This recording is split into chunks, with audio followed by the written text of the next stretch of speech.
Not a fan. Pardon me? I'm just saying it's not famous. It's never gotten a radio airplay. Nobody knows that song but you. Jimmy. It's a deep, and deep the band. cut. The band had to learn it. Tom and I are the only people that enjoy that song. That's a classic from Whatever Mr. you Buffett. say. Whatever you say. Oh, no one's ever heard. Oh, I'm sorry. Stop saying Mr. Buffett. He's the man only gets $30,000. Whatever. I'm sorry, 30,000 fans for every concert he puts on. I think he's got plenty of people that know the lyrics to Pencil Thin Mustache. You know the song, Christy? Just from you.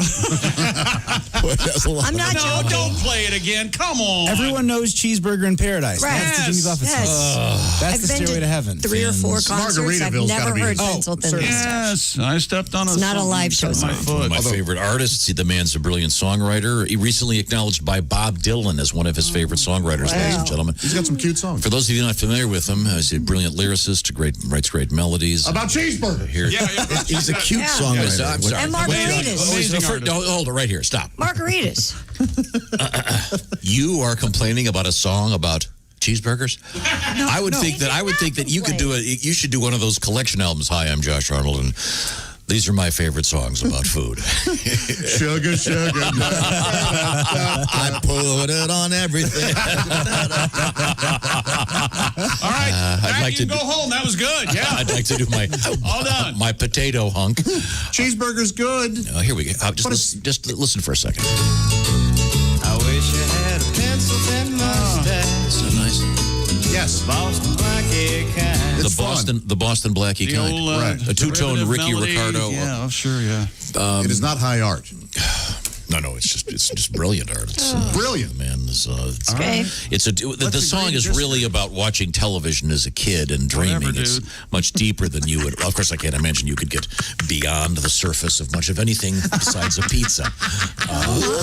You're just being hurtful. It could have been either one of us because that's it his could have go-to. been. Yeah. Shots have been fun. What is your favorite song about food, Josh? Seriously? Oh my gosh, favorites. Oh, probably food, glorious food, hot sausage and mustard. Is that how I thought it was rum cake. I don't know why I thought it was rum cake. What's that song from?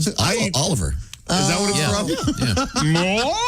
Yeah. What's the most? Cold jelly and custard. Well, we'll have our tribute to Mr. Buffett coming up with Pat, and I think Jimmy Buffett's tour has been rescheduled. You know what? It's just dawning on me. It's not a problem with Jimmy Buffett. We don't have a problem with Jimmy Buffett At all. We got a problem with you trying to shove it down our throats, and we don't want to hear about it. And we respect your opinion, but every day you talk about pencil thin mustache. Every single day. Let's do the Socratic method. No, because if it's talking about Jimmy Buffett, I don't want to hear it. I'll talk to you, Christy. We can do the Socratic When method. you came in this morning, Yes. and you looked at the monitor and saw Pat Godwin being electronically transferred into here, a 6-foot-high image of Mr. Godwin trying to get his life together. Nobody in the thinks next it's Jimmy room, Buffett and you but saw the you. pencil-thin mustache. Did you not have a warm glow inside you the way I did? Oh, yes. Yes, you did, Yes. didn't you? I Yes. did. Better than a glass of wine, just howling I wouldn't with go that laughter. far. You know, I still don't see any money on my desk. Well, again, you've got another 27 hours as far as I can tell. I went to the Pat Godwin School of Finances, so I'm going to get you that money as soon as I possibly can. Wait a minute. That's the way Pat Godwin told me how to do it. He should have it for the weekend. He wants to enjoy himself. Well, I like what Josh says. God, it would be so great if you had to have an appointment with a physician for the first time, and the guy comes in and sees you. You know he's going to think to himself, "Get a load of this guy." Oh boy! Or meet your son's teacher. If I had a video conference today. Oh man! Now, once again, Pat has shaved his mustache into the pencil-thin mustache. Yes, and it's been dyed jet black. Yeah, that's the bad part, man. No. It's No. It's the whole thing. It's hard to tell the color or the shape. I like it. I think it looks good. I think it's a cool look for Pat. It's very comical. I couldn't even get it out. The day will be over soon. I just did the doctor's office scenario. Mr. Godwin, the doctor will see you now. I've warned him. Actually, this is kind of appropriate because speaking of shaving, our friends at Harry's Razors have a word for you. By the way, before we get to that, look at this, another love letter. Dear Bob and Tom, my name is Christian. I'm from Mount Pleasant, South Carolina, directly across the Charleston Harbor from downtown Charleston. Upon your recommendation, in June, I ordered the Harry's Razor Trial Box. As you said, Tom, it is the most amazing razor on the planet. I have reordered. All right. Thank you very much. Nice. Christian. And he goes on to say how much he enjoys various people on the show. Does Christian have a sister? Oh, Sister On fire. I'm killing it over here. On fire. I'm warning you. We're just starting. Get up to my level. That was painful. Okay. Harry's Razors has made it even easier, to check themselves, for you to check them out. Better check yourself. And contemporary technology is changing, and of all things, the world of steel. And Harry's actually has sharper blades than ever now. The new Harry's blades, sharper than ever, but just as low priced. About $2 each for the replacements. I've been a big fan of Harry's. Had a nice shave myself this morning. Thank you very much. Harry's is the perfect razor. It's a great design. First, you've got great steel. It's a 5-blade razor, but it's got a perfectly weighted, ergonomically correct handle. I just love that. You've got a sharp instrument in your hand. You want it to feel just right. It's like putting on your favorite pants or getting in your car and the seats in just the right place. I've got my Harry's razors. Time for a shave. By the way, you get the 5-blade razor, the weighted handle, the foaming shave gel, the travel cover for $3. Then Harry's will send it to you. What does that cost you, Josh? It's free. That's right, free shipping. Are you kidding me? $3 plus free shipping, and you haven't tried this yet? Harrys.com is the place to go. The code is Bob and Tom. Tell them, please. That'll help us. That'll help you. Harrys.com. The code is Bob and Tom at checkout. There's also a 100% guarantee. Harry's Razors. Harrys.com. The code is Bob and Tom. I know you're going to love it. Don't forget that free shipping just to get you in the club. See if you like it. I think you're really going to like it. We have to thank Mr. Godwin for doing a nice job with his Harry's razor and his new pencil-thin mustache. Yes. I like the Harry's razor a lot. You keep shoving your tongue up like this. Is it bothering you? Is it itching? A little bit, yeah. Okay. Or is it just that you know it looks silly? Well, that too. Okay. Do you have any eyeliner, Christy? I don't, unfortunately, with me. Maybe we can darken it a little bit. I think most guys with pencil-thin mustaches also draw it on to make it deeper. You think? Yeah, I think so. Thanks very much. Coming up, we'll hear Pat's tribute to his mustache and sports. Monday Night Football last night, the Eagles win last second, 22-21, and Daniel Jones fall down and go boom. We got some games rescheduled, and third game of the World Series coming up in the world record. Here we go. This is the Bob and Tom Show.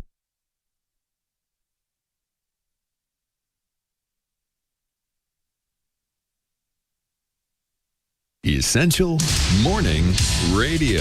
All day and all night. This is Bob and Tom 24/7. 24/7. Friday, October 23rd. I'm Mark Allison. Thanks so much for joining us here on Bob and Tom 24/7. Great show for you today. Some great comedians. Dusty Slay and DJ Dangler, and also author John Feinstein. Thought we were going to talk to him earlier in the week, been rescheduled for this morning. So we'll catch up with John and find out about his new book available on Amazon later this morning, right here on Bob and Tom 24/7. Stay tuned. Hi, everybody. Christy Lee from the Navy Federal Credit Union Entertainment News Desk. Elton John says having a Barbie doll dressed in tribute to him is a real honor. Mattel has released the Elton John Barbie. She wears a silver sequin top, bomber jacket that says Elton on it, flared jeans embossed with the initials EJ, sparkling pink glasses, and rainbow striped platform boots.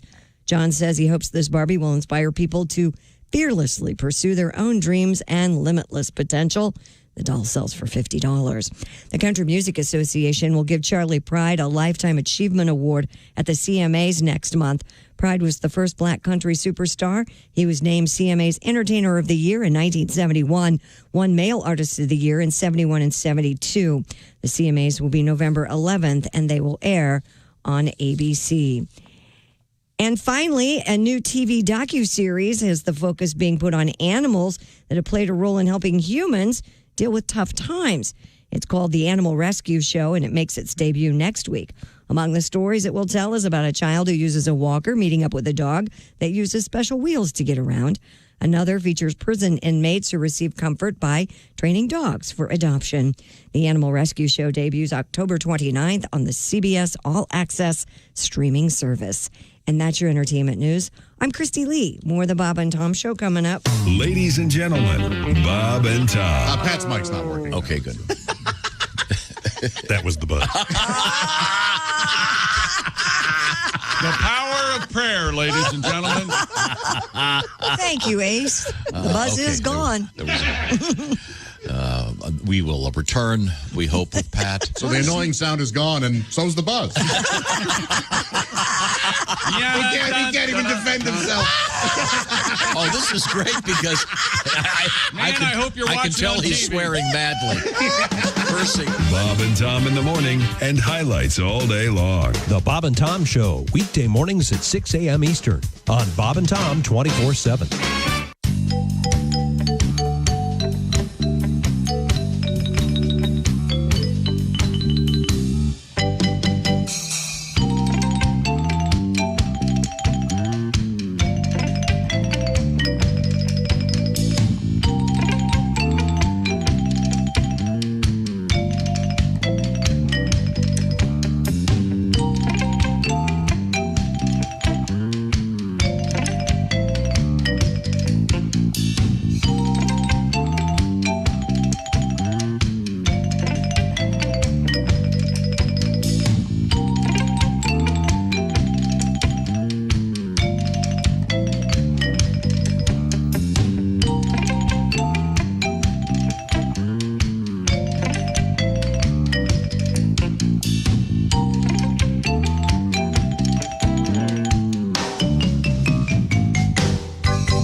This is Bob and Tom 24/7. 24/7. 24/7. 24/7. Corn, corn, corn, corn, corn, corn, corn, corn. Everywhere there's lots of boring corn. Driving all day through green corn walls. I'm going insane. Who is gonna eat it all? Corn, corn, corn, corn, corn, corn, corn, corn. Give me a shotgun, please. Millions of ears as far as you can see, but no one will hear me scream. Without corn, there'd be no corn dogs for lunch.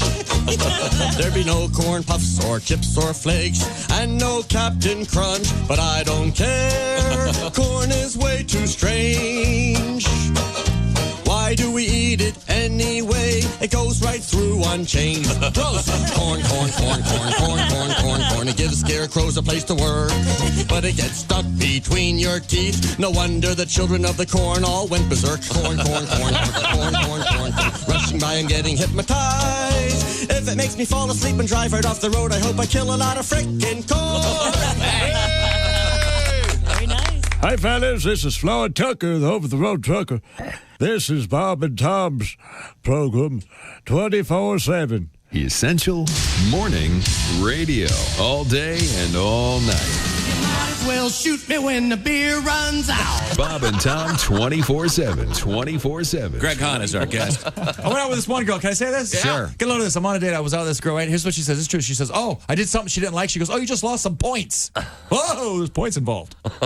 It's a point system that the women have. It's a point system. Men, we don't know what's going on. 621 at Q95. It's the Bob and Tom Show. Christy Lee has the weather forecast. Q95, Fox 59 weather, weekend forecast. Weekend weather. Brought to you by CarX. Showers, thunderstorms today, high 75. Cloudy tonight, down to 40.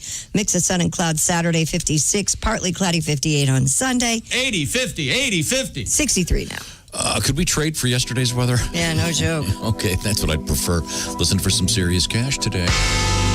Welcome back to the Bob and Tom Show. It's great to be here. This is the 23rd of October, 2020. By the way, just a week away from something pretty big. Of course, I'm talking about Halloween. Halloween on a Saturday. Could be a little confusing, but we'll get it done. Got the girls their costumes. Good. Time was Halloween on a Saturday. You party from dusk till dawn. So you're going to go trick-or-treating? You'd go out and you'd go to what we call the bar and hang out with your friends. I'm not sure exactly how it's going to go. Yeah, a lot of places are canceling it. Next thing that you know what's now is Go crap in somebody's planter on Santa's the porch. gone. Oh, yeah. Hell of a night. Did you see that? Yeah. So. Macy's announced they're not going to have Santa in their New York stores, San Francisco or Chicago. They really can't. I mean, I'm okay with I understand that, but I mean, I think they can have them up on a stage, maybe waving at the kids. We'll figure all this out. I'm teasing you. I tell you one weird story. That'll be virtual Santa. Just to skip sports for a second, I should remind you that coming up we have the great sports writer John Feinstein, great comedian Dusty Slay, and great comedian DJ Dangler all coming up today. And last night the Eagles won Thursday night football. I don't know what day it is. Go ahead. Well, and then Monday night on Monday football, weren't they playing? I remember I heard them say Thursday night football. Yeah, it's very confusing. There's a story about speaking of Halloween, the Great Pumpkin. Yeah. Yeah, that's been taken off broadcast television. Have you heard Yeah, about it's going to be on Apple TV Plus. I have heard about it, but there are three things I don't discuss: politics, religion, and the Great Pumpkin. Really? Okay. That's what Linus says in the Great That Pumpkin. is what Linus says. Yeah. Really quick, Josh, who's your preacher voting for? Tackling religion and politics at the same time. This is a big deal though because they've sort of taken. It's almost like they've taken something away. It is. Apple is Pulling it almost off of- buying a holiday for a lot of us. Yeah. A lot of kids. They've been broadcast on regular Which TV I have. for Let me pick up my 54 phone. years. I have no problem with that. If Apple wants to buy holidays, that's great with me. You fellas keep on. It's just the bigger problem is this: I cannot keep up with all these different streaming services. I know you guys all get them, but I just don't have time to spend 6 hours getting all these things on my TV. And then we don't just get get them whatever all. it was, Quimby, which a bunch of that's billionaires bought. No, it's Quibi, not Not Quimby. anymore. He's the mayor of Springfield. It's RIP. It didn't work. Yeah, Quimby sounds like he lives in Narnia. Yeah. In any event, Quimby. it's kind of a shame that Charlie Brown is. You know, Quimby is the mayor on The Simpsons, and he sounds like a Kennedy. Yeah, You know absolutely, this. yeah. That way to go, Homer. Chowder. Chowder. We need chowder in Springfield. It's The Great Pumpkin. Charlie Brown first aired on CBS in 1966, eventually moved to ABC and was broadcast every Halloween for over 5 decades. Now it'll be streamed on Apple TV Plus for free. Both subscribers and non-subscribers can check it out October 30th, Do you have to have a October machine? 31st, and November 1st. Smart TV or computer. You don't have to have that box, that white box that says Apple on it. Here are a couple of little baby steps. Stop saying channels. Right. And stop saying machine for Apple TV. It's more of a device, I think. I don't know if it's But do you have to buy that to watch the show? No, and now you can access Apple TV Plus or whatever this is on things like a Roku device, which is just like a USB. Or TVs come with it in. Yeah. Yeah. Smart TVs have it on it now. It's actually pretty accessible. Yeah. Okay. But you got to have Wi-Fi. Yes, Ace, I'm we not know you don't have playing Wi-Fi. any hand in you getting Wi-Fi. Ace is making a good point. You guys are all plugged in. Not everybody is. I'm barely plugged in. So I'm just saying it. I don't watch TV. I just read. I prefer the printed word. I'm in the middle of Infinite Jest. I don't know. Nothing to me says the holidays like teaching grandma how to find Apple TV. It's right after I watch a quick reacquainting with I Spit on Your Grave. I'm going to... Oh, have you read my Apologia? It seems It's to me. lovely. This seems to me like what's the? It seems to me this is the equivalent of when Lucy pulls the football away from Charlie Brown when he goes to kick it by taking this special off regular. I agree, TV. man. Jeez, Apple, you didn't need to own these. But Man, you guys again, are both in trouble. I wonder how. I mean, you say it's really accessible, Willie. I think you have to understand there are millions of people that don't have Wi-Fi, won't be able to watch this. It's just kind of a shame. And it's only, did they give you a 2-day window to watch these? This is awful. 3. Well, in that case, Thanks, Santa. Well, there's also millions of people who think they can say a lot of words that you really can't say anymore. Okay, I mean, you need to come into the present. Now, Luddites. Do you remember the story about the actor that played Charlie Brown as a child? Yes. Why are we going there? Had some issues, did he? Oh, God. Lisa, You know, that's the only time I wanted a sibling, the Great Pumpkin, when Lucy goes out and gets Linus in the pumpkin patch. He's falling asleep, and she wraps him It's up so sweet, in isn't a it? blanket Yeah. and So takes him home. That's the only time I wanted a sibling. Or anybody else to help me against the great evil menace. Anyone. Of your parents? Yeah. Oh, the one, yeah. The guy that Chucky. that played Charlie Brown as Christy will not be here as a kid. There have been some issues. Can we not involving going to prison? He wants to play this. Go ahead. He just had some. He apparently threatened to hire a hitman to kill a sheriff. So the guy's obviously got some pretty serious issues. I certainly wish him the best. But we do have the special that they made about that. Fans of Charlie Brown and the Peanuts gang were shocked and saddened to learn that voice actor Peter Robbins, who portrayed Charlie, was arrested and sentenced to 5 years in prison for making criminal threats. Inspired by this story, the Bob and Tom Network presents a brand new Charlie Brown special with a plot ripped right from today's headlines. Everyone's favorite lovable loser, Charlie Brown, is apart from the rest of the Peanuts gang for the first time because Charlie Brown got busted and is doing a nickel upstate. Good grief. The cell is really small. My bunk is hard and lumpy, and there's a toilet in the middle of the room.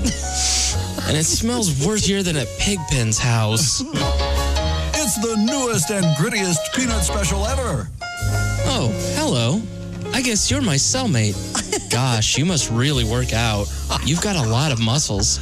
So what are you in for? Gee, did the police ever find the hooker's head? Oh. Huh? I don't understand. Why would I want to wear lipstick? What? Oh my God! It's the new animated television special. You're a prison bitch, Charlie Brown. Oh, rats. That hurt way more than landing on my back after trying to kick that football. What? You sold me for a pack of cigarettes?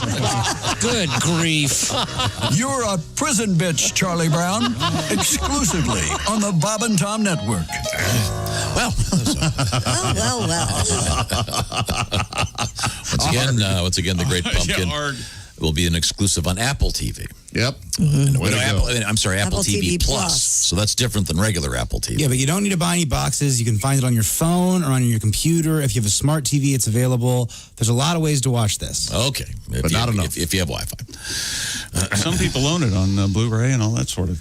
Well, isn't that good? Nice for them. They have a nice Blu-ray. Okay. Just saying. Is this making you angry that people have different ways to come by entertainment? He wants to watch it on ABC. That's how it should be. Yeah. ABC, CBS, or NBC. Yeah. I really believe that. Entire generation of kids don't get to see it because they don't have whatever it is, 5G or whatever. Yeah, or they're going to forget those 2 days that it's available. Oh, sorry, 3 days. Well, when it's on cable, it's only on one day, one time. That's the whole point. You all gather together beside the fire. Oh, You God. make s'mores. By the way, stop the show. Did anybody see that recipe for egg roll s'mores? No, egg It's roll. s'mores, not s'mores. Did you see that, Mark? Oh, my God. What are egg rolls s'mores? It's something I'm going to be experimenting with, I think. All right. Yeah, what a great idea. So they use the egg roll. Egg roll paper? Yeah, you use like the egg roll noodle, whatever that stuff is, and then you put the s'more ingredients in it, roll it up, and deep fry it. Does the cabbage mess up the flavor? Yeah, I would think. I don't want cabbage and I didn't read the recipe Wait a very minute. carefully, but I've got to get into it because obviously you have to have more s'mores. I'll you have take a deep anything in fryer? chocolate. You could just fry it in oil. Or, I'm Okay. sure. All right, well. Anyway. You put it in the wok, put the Enjoy your oil in the fire. wok. So anyway, I guess Apple TV Plus. So if you have an iPhone, does that mean you can watch this thing? If you have an iPhone, if you have any computer, if you have most smart TVs. Okay. What are you, the lawyer for Apple? No, you're just trying to turn this into some war on You know what? holidays. He's right. It's not a that big of a deal. No, I'm this is not a big deal. I'm sorry, there's more than 3 channels now, and that you can't watch. I am too. I allowed 4. Yeah. Oh, you're throwing PBS? No, Channel 59 that had all the cool movies. PBS, of course, yeah. No, in any event. I wonder what would this. I guess would it be better if this were like that U2 album they shoved? Remember that with that time they? Yeah. I'm the only one who complained about that, and you didn't want me to say anything. And you couldn't erase it, right? Or And it wasn't that yes, it was just that you two just appeared on your phone. And I was complaining about it, and you go, well, they're amazing artists, and blah, blah, blah. Well, they are. But I mean, It's a nice gift to the world. how about why don't they put in this new But if iPhone? they can do that, they can... Okay, Willie, since you're representing the Apple people, on the new iPhone 12, they should put all the peanut specials for free. Can you call what's his name, Tim Cook, and get that done? Yeah, I'll call up Tim. Your Cook. Honor, Your Honor, I rest my case. I think it's perfectly reasonable. Buy the $1,200 phone. Why not get all the peanut specials? Let's see, 1967, primetime television. Right in Tommy's sweet spot. Tuesdays on ABC. 7:30 primetime started. Remember that? Yep. Sure. Garrison's Gorillas. Don't remember that one. The Invaders. Don't remember that one. And NYPD. Oh, sure. Then on CBS, Daktari. Oh, yeah, I watched that. The Red Skelton Show. Oh, yeah. And one of Tom's favorites, Good Morning World. Oh, yes. What was Good Morning World? About morning radio with Joby Baker and Ronnie Shell. I never saw that. Yes. Yeah. That's where they got the Good Morning Vietnam title. And then isn't that because didn't that guy see that show and when he got to Vietnam, take that phrase? I guess. I don't know. 1967 NBC Tuesday nights. I Dream of Jeannie and the Jerry Lewis Show. 7:30 and 8 o'clock. There you go. Well, let's just move on. I wanted to say that we do have a special visual package this morning. Hope you get time to check out the show on YouTube or check out the Bob and Tom Tonight on various locations. Pat Godwin has volunteered to shave his facial hair down to a pencil-thin mustache, which he dyed jet black. And we're now for cash. We're now enjoying the view. We took up a little GoFundMe. GoFund Pat's mustache. What do I owe? I got some money today. I'll throw it in. Pat, you really look like you're chewing something. You keep moving your lip around. Can't wait for it to come off. Okay. Do you think you're going to just shave it off? Is that what you're going to do? I'm going to have to zip it down with some kind of device first. Yeah. How do we know he's not going to shave it off today? Yeah, when we don't see him anymore. We'll do FaceTime calls for the next 27 hours. Take a photo with a newspaper if you'd like. I'm not joking. We should really do 2 business days. I think that's really important. That's not funny. Now, I mentioned that I didn't agree to that. I'm a big fan of the great Jimmy Buffett and the song Pencil Thin Mustache. And you have a variation on that, Pat, that you've sort of a salute to Jimmy Buffett and the Pencil Thin Mustache song. I do indeed. Might as well be an original because we've never heard the other song. Yeah. We would not be aware that this was a parody. Go ahead. Shame the narrow focus of your sad musical palette. I'm on the Bob and Tom Show, get teased constantly about my daily struggles financially. 3/4 of my paycheck goes to child support. I may be broke, but it keeps me out of court. So if I get a pencil-thin mustache, the John Waters kind, you'll give me $350. Let's linger on that by 10 a.m. I thought it was $250. I'll take $250 if we're going to negotiate right now. I'll buy my son Red Lobster and not have my card declined. Oh, it may look goofy, creepy, and silly, but I can buy around now for Ace, Tom, Chick, Josh, Christy, and Willie. I'm going to get a pencil-thin mustache. Oh, it's amazing what a whore I can be. I need the money to buy my son's groceries. You know what? I'm going to make it. I'm going to make it $160, an extra $10, and you can't talk to me for a week. How about that? Who, me? I can't? Yeah, for another $10. Oh, that would be weird. Would you like me to tell Chick that you're in or out? I'm waiting. Of course he's in. He needs the $10. I like talking to you. That's so nice, Pat. That's really great. Thank you very much, and we appreciate you doing the shaving for us, and we're going to let it linger for the rest of the morning so that everyone can enjoy it. Linger. We'll get some photographs on the various Bob and Tom social media platforms. Coming up today, some great guests. John Feinstein, sports writer, has got a new audio book out. Also, great comedians Dusty Slay and DJ Dangler joining us through the magic of Zoom or whatever we're doing these days. One of those channels you're complaining about, that technology? No, I'm not complaining about it. It's just confusing. Quimby. Quibi. And that's dead. Oh, dead. So. How fitting that you'd be fixated on Quibi. You That's have gone. brought Quibi up more in the last 2 days. Because they just canceled it. I think it's hilarious. If you'd done this 3 weeks ago, they might still be up and running. Yeah, no joke. It's like the Mexican pizza syndrome. Now, and you did buy into this, right? It was yes, for a whole year. Somebody owes me money. What do you think the chances are I'll get that? Wait a minute. I'll dodge Pat and make my money back. Are they going to give the people their money back, or they said only the shareholders? They said shareholders were top of mind, and then really? I'm so not the a people shareholder. who forked over the money. Right. John Q. Public gets the old ream. Maybe it's this attitude that got him defaulted or bankrupt or whatever. How much did it cost? I don't like $80. I don't know. $80. And this was the thing. It was on your phone. It was 5-minute movies and stuff, and it was a huge flop. Oh well. Let's move forward. You love it when things fail. Oh yeah. No, it's just that there's too much. Do. There's too much of everything. Remember that year? It's too confusing. Remember that year I got him a blockbuster failure for Christmas. The big movie that only made I think 1 year it was Popeye, 1 year it was Howard the Duck. He's just so excited. You remember yesterday you literally said, "I love watching smart people fail." Yes, you did. Sorry, Schadenfreude. Absolutely. But let's. Can you give me the preview of sports? We can't really do Thursday it. night Night Football, Eagles win last night. And as we said, Daniel Jones fall down and go boom. We have a Sunday night game being changed and shuffled around. Most people won't notice the difference as long as there's a game on. And a famous tennis player's got money trouble. Oh. Big time money trouble. How do you have big time money trouble? Big time money trouble. Well, we'll find out. I'll give you a hint. He was found in a closet at one point. Oh, really? Back to you. I know who that is. Yeah. Oh, I don't. Yeah. I'm excited to learn. Famously knocked up a waitress, right? Yeah, boy. During while waiting for the dessert. That's love. He invaded a waitress. I want to remind you that Christy and I are big fans of something called HelloFresh, and this is the time to try HelloFresh because with the temperatures dropping in lots of places, a lot of home cooking is coming back. Yeah. And if you're getting tired of your own cooking, and who isn't, this is the time to try HelloFresh. HelloFresh is the #1 meal kit in America.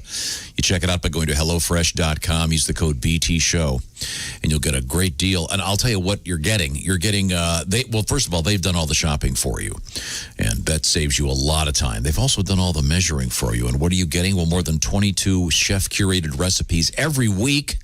Whatever you like, whatever kind of food you like. A vegetarian, for example, or low-cal, or maybe surf and turf or family-friendly stuff, comfort food. They've got it all, and you don't have to plan much out. You just open up the box and you're ready to go. They've done the shopping and the measuring.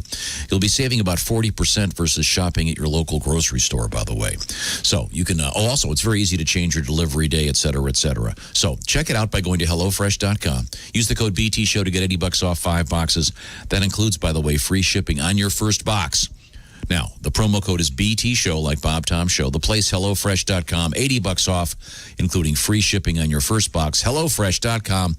The promo code is BTShow. So good. You will clean your plate. Yes. That's the one thing that's really hard for me to say, that this food is so much better than what you're making right now in your own. And there's no waste because you've got the exact right portions. And it's great. And they've got the spices and the lime. It's delicious. Once again, HelloFresh.com, promo code BTShow, coming back with some sports, and it's official chocolate milk stuff coming up. I'm very excited about that, too. This is the Bob and Tom Show. This is the Bob and Tom Show. Tell us what you think. Call 888-BOB-TOM-1. More of the Bob and Tom Show next.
Thanks for listening to Bob and Tom 24/7.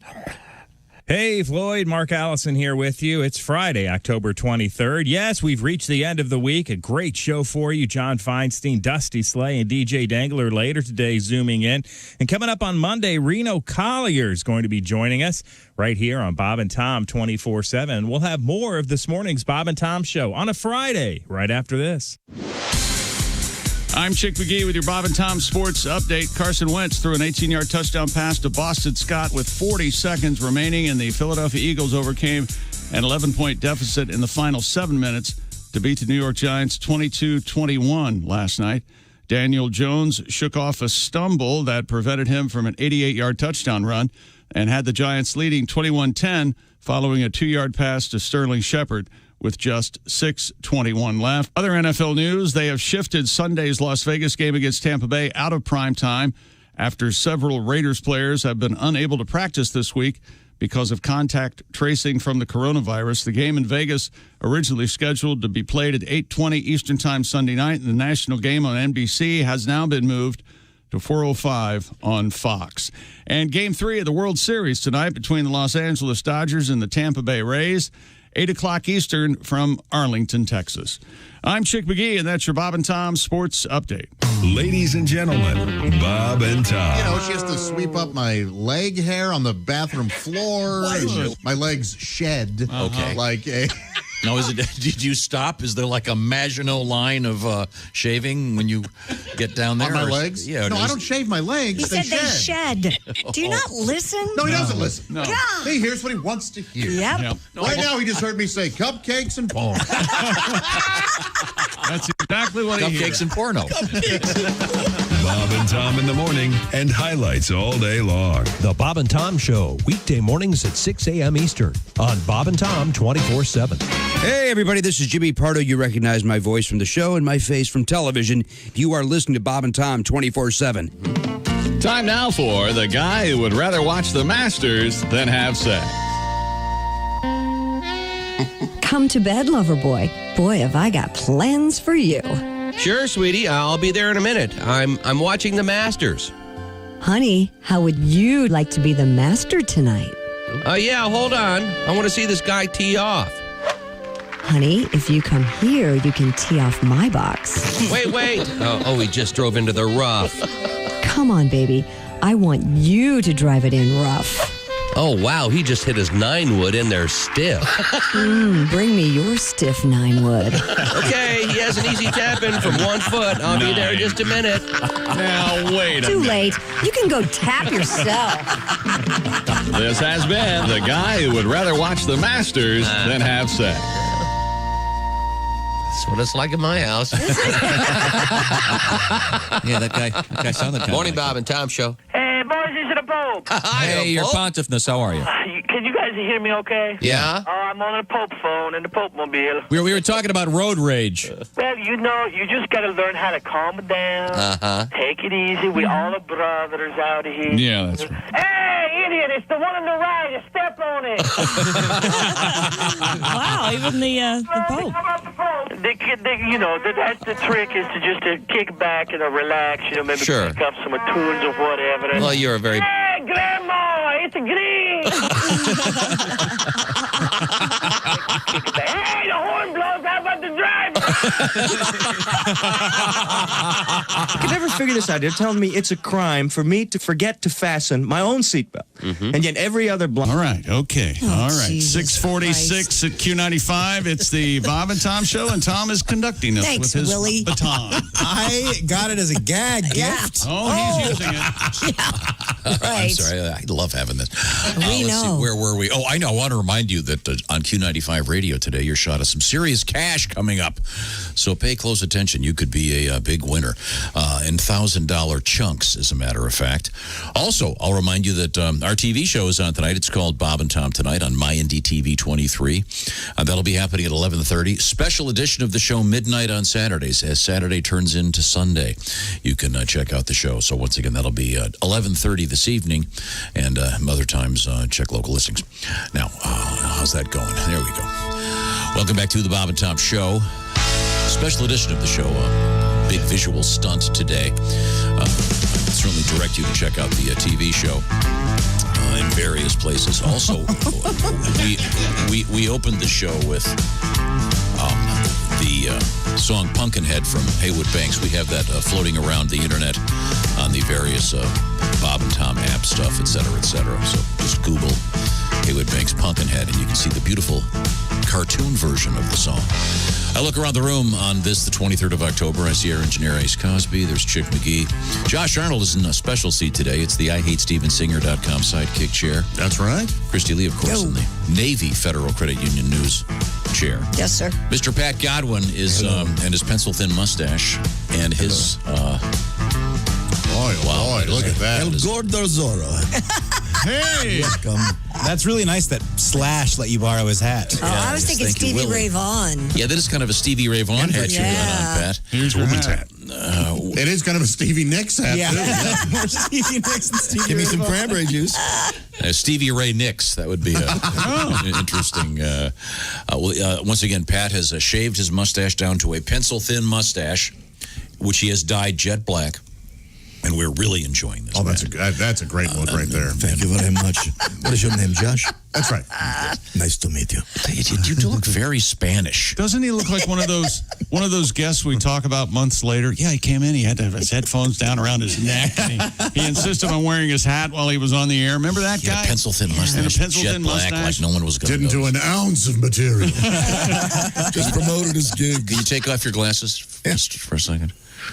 Okay.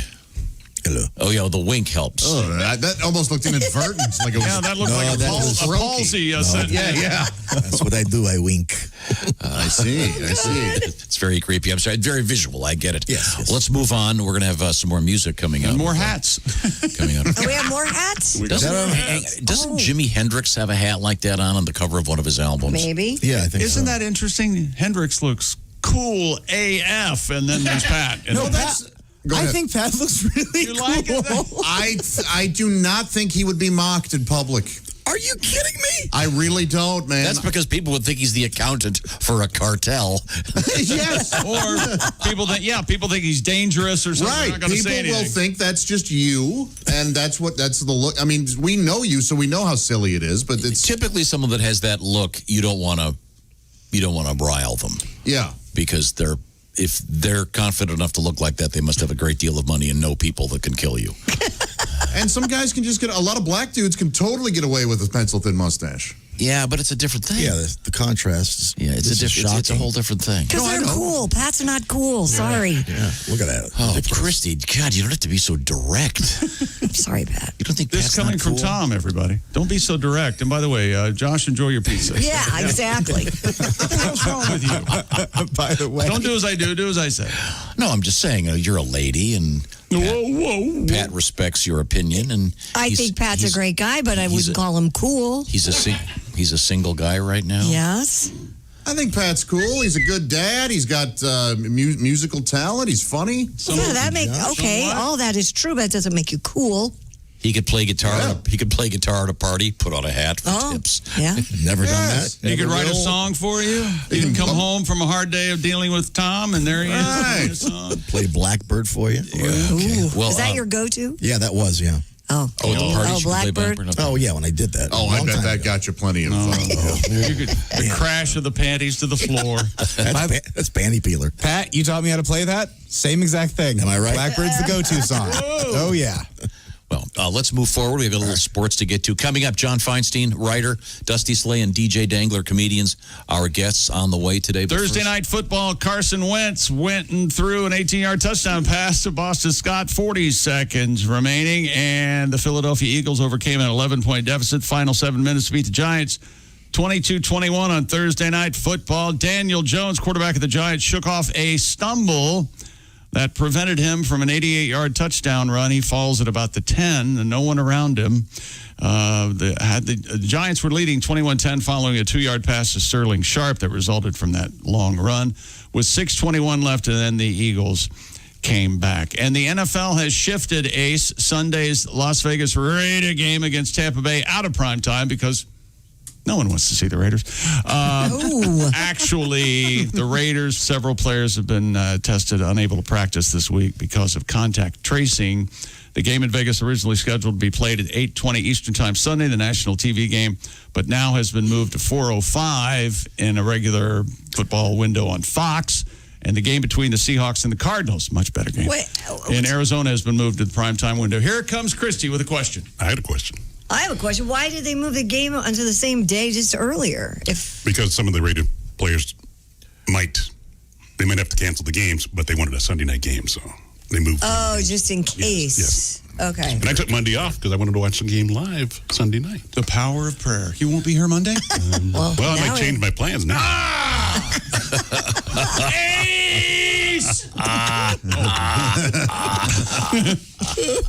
Major League Baseball World Series tonight, 8 o'clock Eastern. The Dodgers and Tampa Bay, that one all tied up at a game apiece. And you remember Boris Becker. Sure. Who famously conceived a child in 1998 with Angela Ermakova after they had sex in the broom cupboard of a Nobu restaurant in London. Mm-hmm. So they had only just they had sex in the broom closet. Yes, That's he what said I said. that. In the broom closet. That's exactly what he said. That's exactly what I said. No, you didn't get the word closet out. Yes. Oh, God. So he's a tennis player, right? This can't continue. You've got to get hearing aids or You something. either got to get hearing aids or calm down.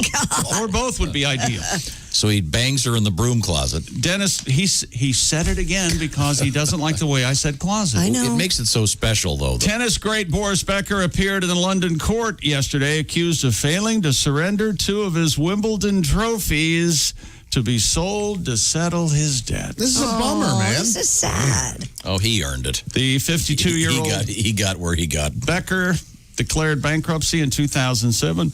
And you know how you do that. I do declare bankruptcy. Foghorn Leghorn style. That's Foghorn Leghorn style. That's 28-count indictment against Becker. He also failed to turn over his 2 Australian Open trophies. He hasn't complied with orders to disclose information about his income. The German pleaded not guilty to all counts. He allegedly concealed property holdings and more than £1 million, about 1.3 million, held in bank accounts. So he's not broke? He's in big trouble. Did he do something illegal? Didn't pay his taxes. Is that what it said? He's got a bunch of debt. So in a closet. Mm-hmm.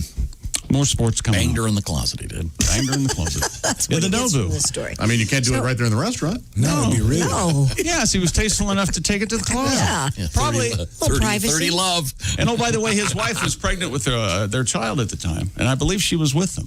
That's sweet. They were having dinner. Yeah. Went into the closet. See? These tennis players. Quality. I have a question. Why would anyone want to buy his Wimbledon trophy? That was going to be my question. Maybe they're Who gonna would melt want them down. that? I'm telling you, there are people that Melt want them this down. stuff. Why? You put it in your dining room like you want it? No, I don't want it, but there are I mean, I've met these guys. I worked for Rolling Sporting Goods for years, and they were always. I mean, we were always dealing with collectors. Okay. By the way, we have just found the. Oh my God, that is the same hat. It is. Jimi Hendrix is wearing the same hat Pat Godwin has, and Jimmy can kind of pull off the pencil thin mustache. Kinda. Jimmy's cool. See? But look at the difference. Yeah, thank you, Chick. Jimmy's that is cool. Maybe That is it the not. glasses? Maybe one's. Try taking the glasses off, Pat. Yeah, that was it. The glasses. Yeah. No, it's getting closer. It's the same hat. Yeah. Pat, you look like you're DJing a middle school dance and your name is Rodeo Dan. Welcome, kids. Rodeo Dan is very good. Can you give us the same pose that Jimmy has in that picture? Can you see the picture? A little bit. There you go. Oh, yeah, there you go. It's yeah. very close. Rodeo Dan, I like very much. Very close. I used to have a TV show on Channel 4. Then, Howdy, partner. We're coming right back with Rodeo Dan and more, including touchless pinball. We have black holes in the news, mold, and everything else. This is the Bob and Tom Show. This is the Bob and Tom Show. Chime in with an email. Send to Bob and Tom at bobandtom.com. More of the Bob and Tom Show next.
this is Larry the Cable Guy, and you're listening to Bob and Tom 24/7. Boy, better get up, get some exercise. Hey, have you checked out the new animated video from Haywood Banks? It's called Pumpkinhead. It's based off of his song. It's available right now at bobandtom.com and on all of Bob and Tom's social media platforms. It's kid-friendly and fun to watch, so check it out. Haywood Banks' Pumpkinhead, just a little fun for you on a Friday right here on Bob and Tom 24/7. Hi, everybody. Christy Lee from the Navy Federal Credit Union News Desk. After the first presidential debate was banned so widely that organizers introduced a mute button, Thursday's second and final debate between President Donald Trump and Democratic challenger Joe Biden was far more civil. Whether because of the button or the terrible reviews, the candidates interrupted each other far less frequently, even as they clashed on issues ranging from the coronavirus to crime to global warming. While Trump and Biden responded to each other's answers, shaking their heads disapprovingly or smiling, the two largely avoided speaking over one another this time. World shares and U.S. futures have advanced after the debate. The stocks rose Friday in Paris, London, and Tokyo, declined a little bit in Shanghai. And so it begins. It's a holiday wish that won't be granted this year. Kids asking to be brought to Macy's in New York to sit on Santa's lap and take pictures. Well, the department store won't have a Santa Claus there. More than 250,000 kids come to see Santa each year. But because of the coronavirus pandemic, Macy's says it can't create a safe environment for that. There won't be Santa setups at the San Francisco or Chicago stores either. Instead, Macy's will offer virtual Santa visits, including online selfies with them. And that's your news. I'm Christy Lee. More of the Bob and Tom Show on the way. Morning laughter just might be the best medicine. If you want to turn your daddy parts orange, eat some Cheetos and watch some porn. Bob and Tom 24/7. Bud Light presents Real Men of Genius. Real men of genius. Today we salute you, Boat Boy Donnie Baker. We salute you, Boat Boy Donnie Baker. You never made All-Stars, but that didn't stop you from becoming the biggest bad boy in your school. Lied about every chick in the yearbook. You have a reasonable facsimile of a boat for sale, and you can't understand why nobody wants to buy it. I think it's sinking. At work, there's only 2 breaks every 8 hours, and with so much stress, phoning Bob and Tom unfortunately seems to be your only release. Shut up, Randy. So crack open an ice-cold Bud Light. It's always worth it, Boat Boy. Without you, there wouldn't be anyone to say no to. You better shut up, Randy. Bud Light Beer, Anheuser-Busch, St. Louis, Missouri. Are the stars out tonight? I don't care if it's cloudy or bright, 'cause I'm blind. Jeez. Now we have Lord Corrette with us in the studio. How are you, sir? I'm good. Well, good. You're, let's see, last time we checked, you were a single man. Yeah. Still single, I gather? Still single. Are you officially divorced? Did that go? I am annulled, which is like it never happened. Oh, that's even better. Yeah. The judge said in 30 years he'd never done an annulment. He said, but if you kids want one, I'll give you one. So, how about that? Yeah, we went for it. Because as you... 7:03 at Q95, it's the Bob and Tom Show. Let's get, before we get to that, let's see now. Chick McGee, what do you got going over there? 21st Amendment, baby. The weekend's coming up, and that means just a couple more days till Whiskey Wednesday. It's always Whiskey Wednesday, and when it's not Whiskey Weekend, at 21st Amendment, wine, spirits, and beer. Lowest prices in the area. Save today on Maker's Mark, $7.50, $23.97. How about the White Claw 12-pack, $14.97? Or better yet, start getting ready for those holidays. Thanksgiving's only 3 or 4 weeks away. 21st Amendment has what you want at everyday low prices. Stag's Leap, Artemis Cabernet Sauvignon. The $7.50, only $39.97. 21st Amendment. Wine, spirits, and beer just minutes from anywhere. Locally owned purveyor of fine wine, spirits, and beer since 1971, serving Indianapolis and the surrounding areas. Thank you, Chick McGee. A quick forecast, Christy Lee. Q95, Fox 59 weather brought to you by CarX. Showers and thunderstorms today, high 75. Currently, we have 64 degrees, cooler temps later. Welcome back to the Bob and Tom Show as we continue the celebration of Pat Godwin's pencil-thin mustache. Once again, we had him shave it off yesterday and then dye it jet black. Well worth viewing.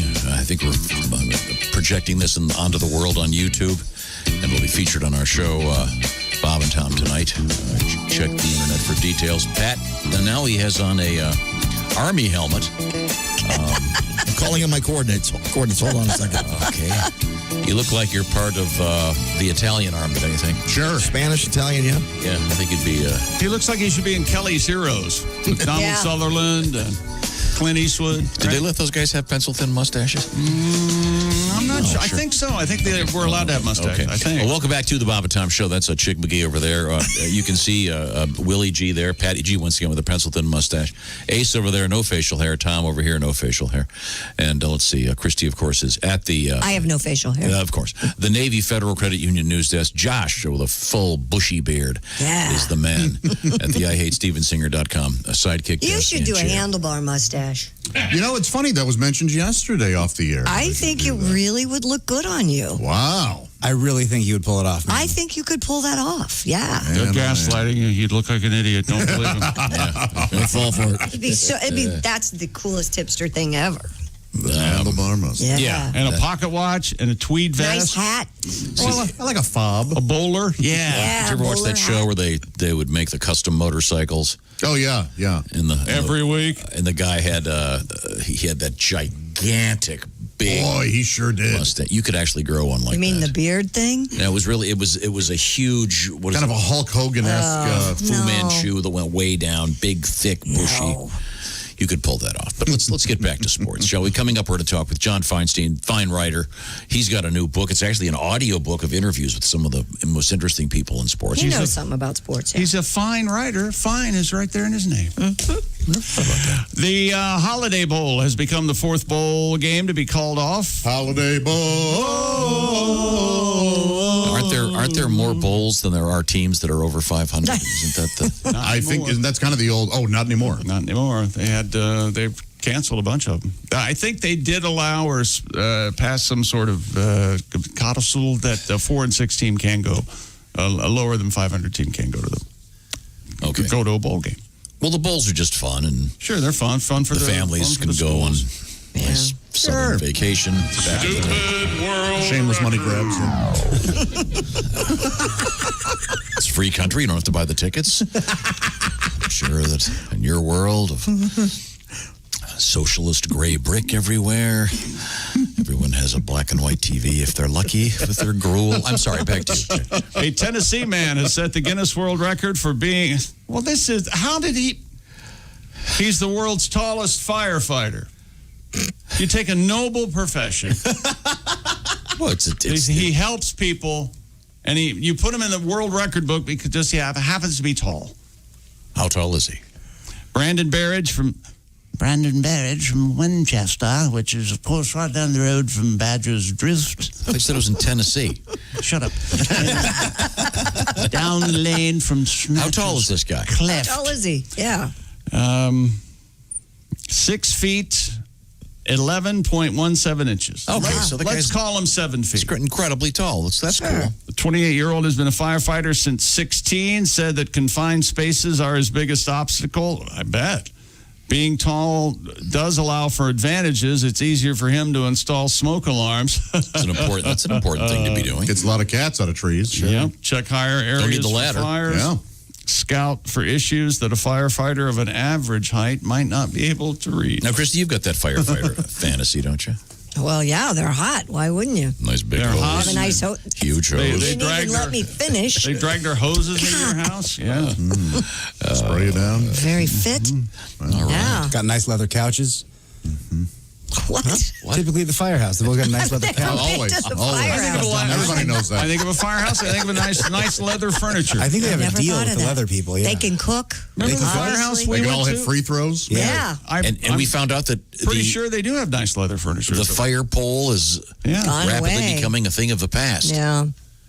Now, Chick and I have actually been to a firehouse that had a fireman's yes, pole. Do they ever climb up it? I slid down the pole. I'm sure there's probably some gag. Some rookie has to climb up it. Climb that pole, Proby. Yeah. You know, Batman and Robin and Wayne Yeah. Manor in the TV show, the bat poles went up too. Right, they did, yeah. They got on a little platform and shot them up into the high-tech special effects on that show. Charming is the word They you're were looking charming, for. weren't they? Of course. Charming. Well, good for him. Happy world record to you. Yeah, good guy. Brave guy, firefighter. Good for him. Very much so. He's just tall. That's it. Okay, time now for today and birthdays in sports. Okay. What do you think?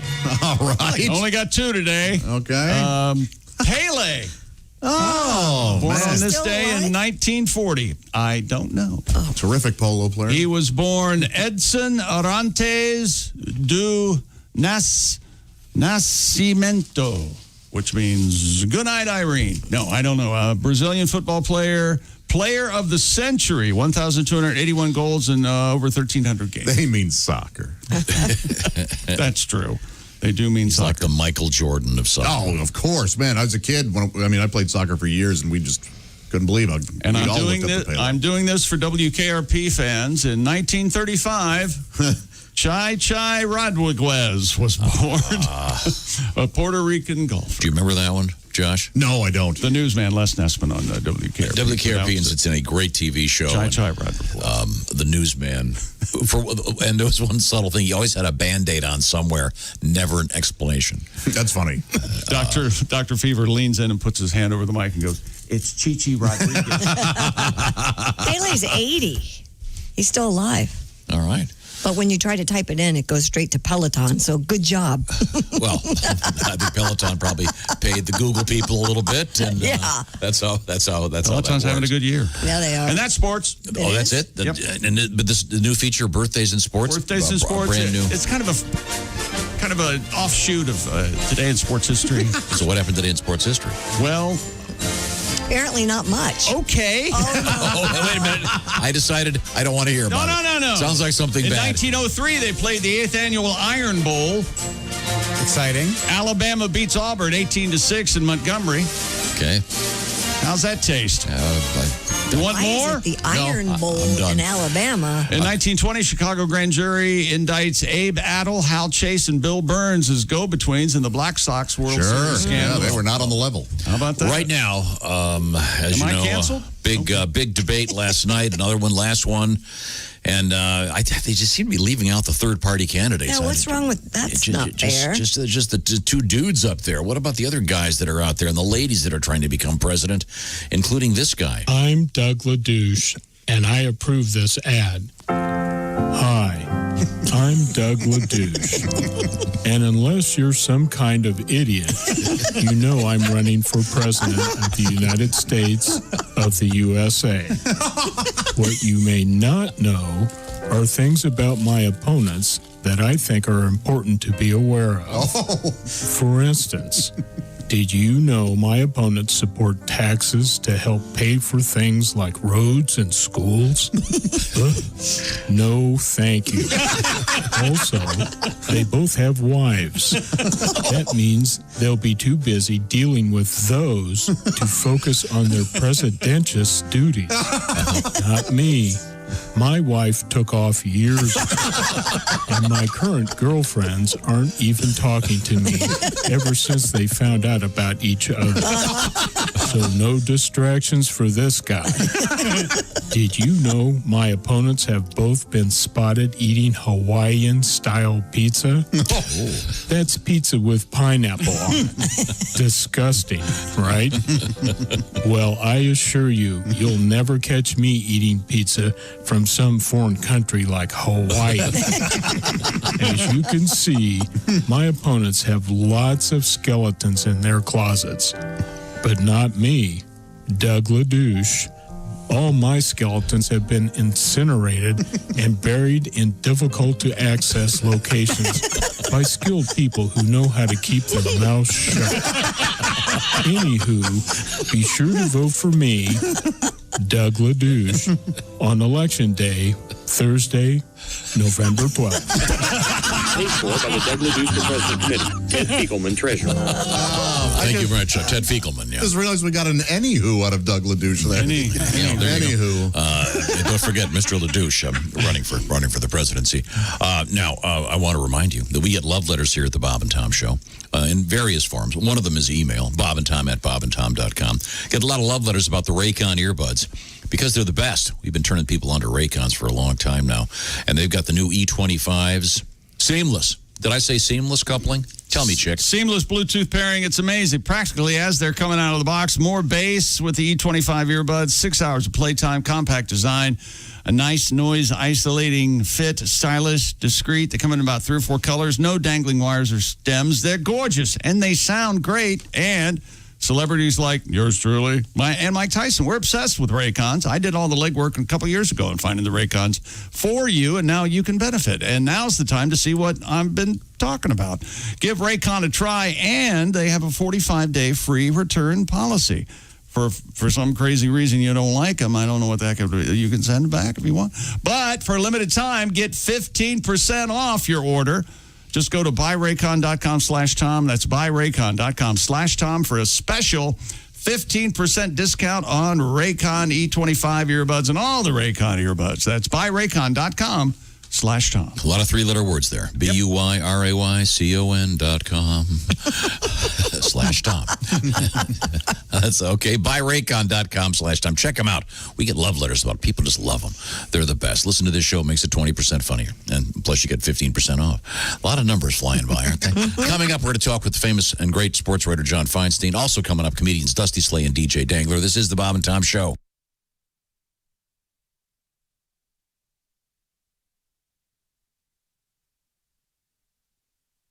Hey, guy, it's Kid Tarmac. You're listening to Bob and Tom 24/7. Take that to the bank. 24/7. I know. Bob and Tom have what we like to call podcasts. That's right. Not a podcast, but podcasts with an S. All 3 of our podcasts, the Bob and Tom Show free podcast, that Josh Arnold podcast, and Bits and Pieces, a dive into the archive. Just go to bobandtom.com/podcasts. Well, you'll find them all. You know what you call a gathering of Bob and Tom podcasts, right? You call it funny. Check it out now, bobandtom.com/podcasts. Hi, everybody. Christy Lee from the Navy Federal Credit Union Entertainment News Desk. Elton John says having a Barbie doll dressed in tribute to him is a real honor. Mattel has released the Elton John Barbie. She wears a silver sequin top, bomber jacket that says Elton on it, flared jeans embossed with the initials EJ, sparkling pink glasses, and rainbow striped platform boots. John says he hopes this Barbie will inspire people to fearlessly pursue their own dreams and limitless potential. The doll sells for $50. The Country Music Association will give Charlie Pride a Lifetime Achievement Award at the CMAs next month. Pride was the first black country superstar. He was named CMA's Entertainer of the Year in 1971, won Male Artist of the Year in 71 and 72. The CMAs will be November 11th, and they will air on ABC. And finally, a new TV docuseries has the focus being put on animals that have played a role in helping humans deal with tough times. It's called The Animal Rescue Show, and it makes its debut next week.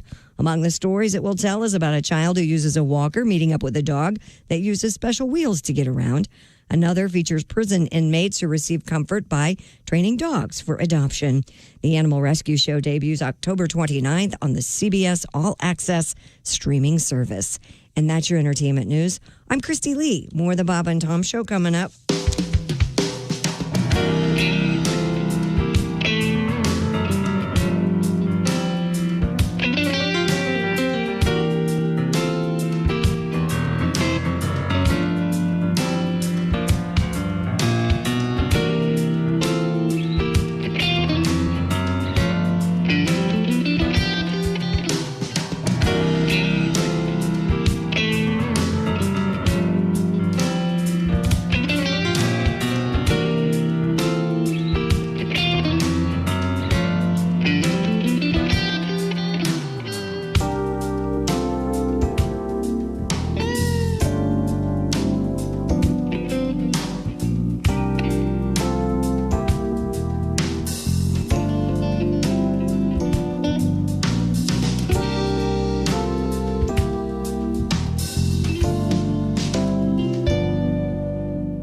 Hi, this is Dr. Will Miller, and you're listening to Bob and Tom 24/7. It's the most outrageous video ever because it features real girls. And not just any real girls, but real girls on video going, woo! Oh, yeah. Just the way you love them. Real girls on video going, woo! All kinds of real girls on video going, woo! All across America. Real girls on video going, woo! Features real girls. And each copy of Real Girls on Video going features a group of loser drunk guys going, yeah! That's right. You get Real Girls on Video going and loser drunk guys going, yeah! And hey, act now and you'll receive at half price Real Girls on Video going, that's Real Girls on Video going. And the bonus tape, Real Girls on Video going, and the drunk loser guys going. But wait, order now, and Frigaball Video will throw in Real Girls on Video going, and that's Real Girls on Video going, Real Girls on Video going, and Real Girls on Video going, and all complete with loser drunk guys going, yeah! Order now!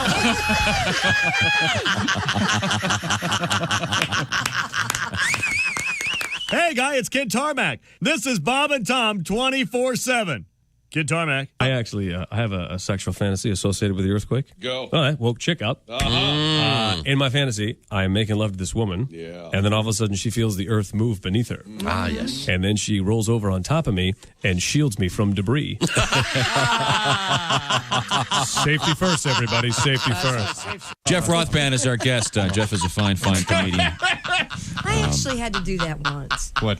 Be a pallbearer. And then, Oh, my God. 7:21 on the button at Q95. It's the Bob and Tom Show. Christy Lee has a quick forecast. Q95, Fox 59 weather. Brought to you by CarX. Showers and thunderstorms off and on today. High 75. Cloudy tonight, down to 40. Cooler tomorrow. Mix of sun and clouds. 56. 58 on Sunday. Currently 64 degrees. The man behind one of the most famous books about folks in the world of Hoosiers is going to be joining us in a matter of moments, talking about the season on the brink, author John Feinstein. Also, pay attention, some serious cash could be on the way. Welcome back to the Bob and Tom Show, special pencil-thin mustache edition. Oh, no hat this time. There's lots of hats over here. The problem is the headphones don't fit over them. Okay, we'll find out what we're talking about in just a second. Let's see now. There's Christy Lee. Obviously, you heard her shouting out to Pat Godwin, who's in the next room. Christy's at the Navy Federal Credit Union news desk. Josh Arnold is making himself some tea. He is over at the IHateStevenSinger.com sidekick desk and chair. Better believe it. There's Chick McGee. There's Ace. I'm Tom. There's Willie G. And I didn't know we were getting the full the behind the scenes in his Feinstein? in his office. The John Feinstein visual here. Hey, John, how are you? Good morning, Tom. Good morning, everybody. Yeah, Hi, John. I got a little bit shocked there seeing myself. There we go. Now I can see you. Now, John, this is interesting to me because your new book, am I getting this right? It's strictly an audio book? Yes, it's just an audio book. It's different than anything I've ever done. An old friend of mine who puts together podcasts approached me with an idea to maybe do a podcast. And I said, why don't we do something that's a little different? And as you know, I've known a lot of people through a lot of years. So I put together a list of guys who are the 5 people I perhaps most like to talk to and talk about, who I've known well in sports through the years. And I came up with Mike Krzyzewski, Tom Izzo, David Faraday, Steve Kerr, and Mary Carrillo, who I think is the best tennis commentator going and was the first woman to ever talk about men playing tennis on television.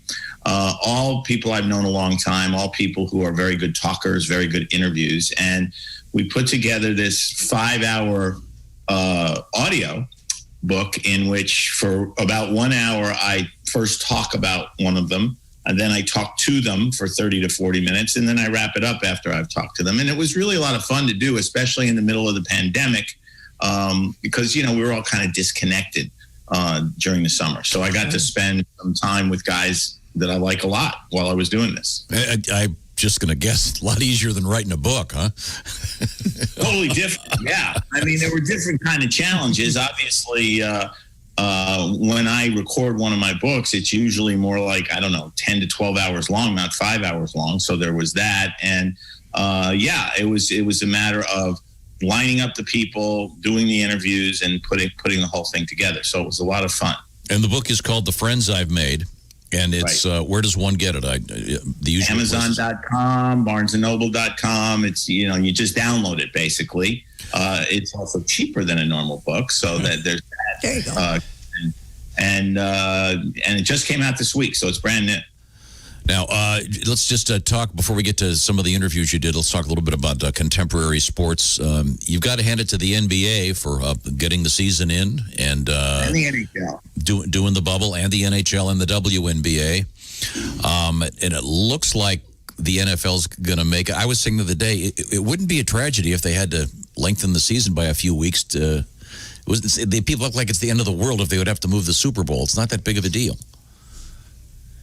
No, it's not. My daughter is signaling me something here, Tom. What is it? I love this when this happens. I hope it's not the dog. He's got a really nice view, too. Look at the view. Yeah, Dad, where's the fire extinguisher?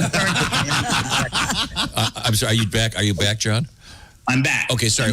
Was she asking about the fire extinguisher? No, she actually wanted to know if I'd had breakfast yet. She's a very sweet girl. She's 10 on Monday. And by the way, you mentioned Bob Knight. He'll be 80 on Sunday. How about that? Wow. But yeah, I don't think it certainly wouldn't be a tragedy if the NFL was moved back a few weeks and the Super Bowl was played later. I'm always one who sort of breathes a sigh of relief when the Super Bowl is played in early February, because then I can get the world to focus on basketball. And I'm a college hoops guy first and foremost, but the NFL rules over all other sports, still does, in spite of the issues they've had the last few years. And if they have to have an 18th week or postpone whatever, they'll do it, and they'll play the Super Bowl whenever the heck they want to, and they will get the season in because there's too much money at stake. It's like talking to college basketball coaches about the upcoming college hoop season.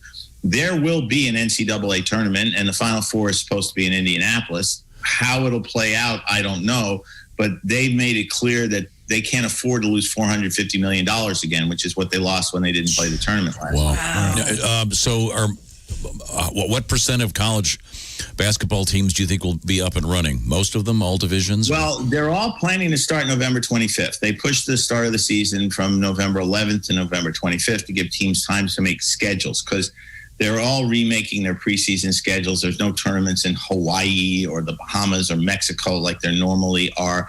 In fact, the Maui tournament is going to be played in Asheville, North Carolina, a little different setting. Yeah. But still very nice. Yes, yeah. Beautiful place. And so they're all starting November 25th, but they've all changed up their pre-conference schedules so that they'll be more regional. Teams here in the D.C. area will play one another, or teams in Baltimore, or teams not that far away, as opposed to, Coppin State, for example, which is in Baltimore, would often start their schedule playing the University of Washington for guarantee money. Those kind of games aren't going to happen this year. So it will be different in that sense. There'll only be 7 pre-conference games. So if everybody gets to play their full schedules, they'll play about 25 to 27 games. And a lot of conferences, especially the smaller ones where they don't fly by charter airplane, are planning on schedules where they'll play 2 games in 2 nights at one team's home. And then they'll play 2 games in 2 nights at another team's home. So you'll get the same number of home and road games as in the past. It'll just be done in different scheduling way to try to cut down on travel, obviously. Make it so that you're only one night in a hotel to play 2 games, and that you can bus and things like that. Okay. We're talking with writer John Feinstein, whose new book isn't really a book. It's an audio book composed of interviews of people he really likes talking to in the world of sports. It's called The Friends I've Made. It's available now on Amazon. And we're talking a little bit of college hoops, probably your favorite topic. Yes. Is it too early to say? Are any of them going to have any fans? Do we know? Who determines that? Is it the athletic director or the governor of the state? What's the deal on that? It's more about the governor of the state or the mayor of a city, whatever the local laws are, local rules are. for gatherings. And I think you will see limited fans at some college basketball games the way we're seeing limited fans at some college football games. The Big Ten, as you know, starts tonight, actually, with playing at Wisconsin, and they're going without fans. The SEC is allowing fans in. I think the biggest attendance they've had is 20,000 in a 100,000 seat stadium, but under today's circumstances, that's actually a lot. Yeah. Have you gone to any events, by the way? No, I have not, and I'll tell you why. The media is allowed in. Like, for example, at the U.S. Open, the media was allowed in the PGA Championship, college football games. But you're allowed in, and you go to the press box, you sit there for 3 hours wearing a mask, and when the game is over, you're allowed to do Zoom interviews. You're not allowed to go down to the locker room. You're not allowed any direct contact with the players. At golf tournaments, where normally we can go in the locker room and go on the driving range, things like that, can't do it. And my attitude is, if I'm going to be doing Zoom interviews and not get personal one-on-one contact with guys, I can do that from right here without the hassle of being on the road. And I'm hoping when college basketball starts, because as you mentioned, Tom, that is sort of that is my favorite sport to cover, that I will be able to get out to games and I will be able to have some contact with players and coaches. In your career, have you ever had to try to talk your way into an event because you didn't have the right credentials or they didn't know who you were? Oh God, yes. Oh yeah. In fact, when I was a young reporter at the Washington Post, I started the Post when I was 20 as a summer intern. And a lot of times I'd go to cover games and I'd go to pick up my credential and I'd say John Feinstein from the Washington Post. And the guy would look at me like, what? and he'd say, do you have ID? So I'd pull out my ID and I'd show it to him. And I remember one time a guy said to me, where'd you get this, kid? Like I made it myself, and people, because I was 20, 21, but I looked about 16. Now I look about 100. But yes, and I've also had situations where, in fact, when I was doing Navy football on the radio, I had a credential that said all access. And so I was walking up from the locker room before a game one day, and there was a back door to the press box, and I walked up to the back door, and there was a midshipman guarding it so that, you know, the whole world wouldn't walk in. And I said hello, and he looked at me and said, sir, you need a press pass to get in here. And I said, no, this is all access. That means I can go anywhere. He said, sir, you need a press pass to get in here. I said, what part of all do you fail to understand? And I finally got in. But yes, I've had many circumstances. In fact, I've always thought that if I write my memoir someday, I might call it Authorized Personnel Only, because I've spent a lot of my career in places that I wasn't authorized to be. What's the best place to be that you've ever been of all the places, locker rooms and that sort of thing? Is there a locker room that's especially good? Game or? Yeah, like post game. Is there a team that has the most friendly locker room to interview in? That has great food. Well, no, there's no. It's just not food in locker rooms. No, that'd be gross. Like a bar. The Masters locker room. I've known the same guys have worked in the Masters locker room as waiters for the players forever, and I've covered 29 Masters, so they all know me. And I have at times, when the locker room's fairly empty and no one's watching, sat down with a player and been served breakfast or lunch, and it's really good. I mean, the food there is outstanding. But for the most part, how good a locker room is varies from year to year, depending on who the players are. Because the quote goodness of a locker room is how good are the quotes coming out of there. So it changes. I've always found, again, hockey locker rooms are great. Hockey players are by far the easiest and professional athletes to deal with. I'm not sure if it's because so many of them are from small towns. I'm not sure if it's because they don't get spoiled the way so many athletes do at a young age. They're not being recruited by half the world when they're 15, 16, 17 years old. And they tend to be really good guys. I like hockey, and I've always enjoyed covering hockey because of that. College basketball locker rooms are good. Golf is mostly good as long as they don't talk politics with the golfers, because they all think Donald Trump's a little too liberal. Other than that, they really like the golf. I'm not making that up. I talked to David Parody about that in the friends I make, because it's interesting. David is from Northern Ireland, but he's now an American citizen. and he pulls very hard for the Americans in the Ryder Cup. I happen to find the European players more likable than the American players as a group. There are American guys I like a lot, but as a group, they're funnier. They have a different outlook on life because they grew up differently than the American guys did, mostly at country clubs. I tend to root for Europe in the Ryder Cup. And David roots for it's kind of ironic. The guy from Hollywood, Northern Ireland pulls for the U.S. The guy from New York City pulls for Europe. Once again, we're speaking with John Feinstein. He is the author of, among other things, A Good Walk Spoiled, Season on the Brink, and many other books, including a bunch of great books for young people. If you want to pull your kids away from the screen momentarily, actually have them get caught up in a great mystery that usually involves sports. It's John Feinstein, a number of books. And the new one is actually an audio book called The Friends I've Made, available right now on Amazon. I've asked this before. I'm trying to remember. Didn't you tell me once that the season for selling books starts about now through pre-Christmas? Through Christmas. The stat that I've always heard is that, and I don't know if it changes during a pandemic because I've never lived through the Christmas season in a pandemic, but generally speaking, close to half the books that are sold in this country are sold from Thanksgiving to Christmas.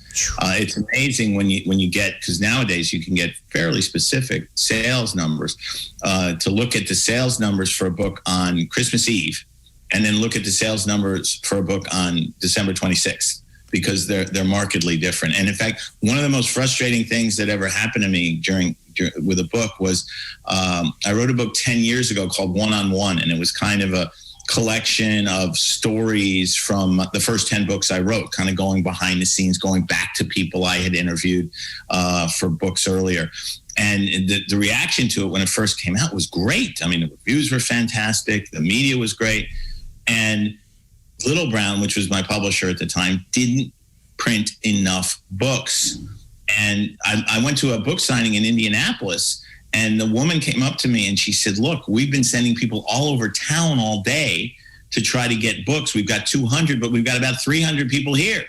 Oof. And if you went on Amazon at that point, it said, this book cannot be delivered before Christmas. Well, how many people were trying to buy books for after Christmas at that point? I mean, it made me crazy. But yes, the Christmas season is critical, and it's not a coincidence that we're bringing The Friends I've Made out right now. Okay. Before we go, real quick, I want your book about quarterbacks.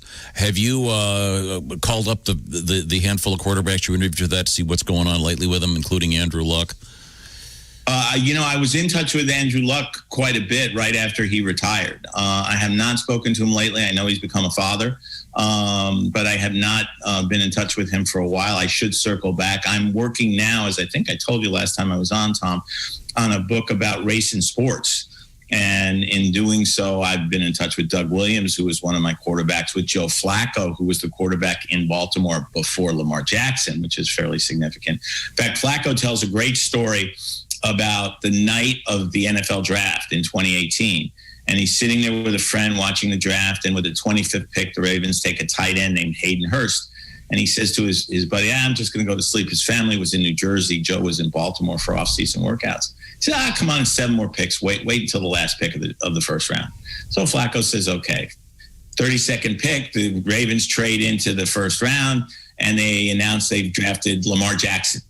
And Flacco and his friend are kind of looking at each other like, what just happened here? And the phone rings, and it's John Harbaugh, Flacco's coach, and he picks up the phone, and Harbaugh says, hey, Joe, we got you a tight end.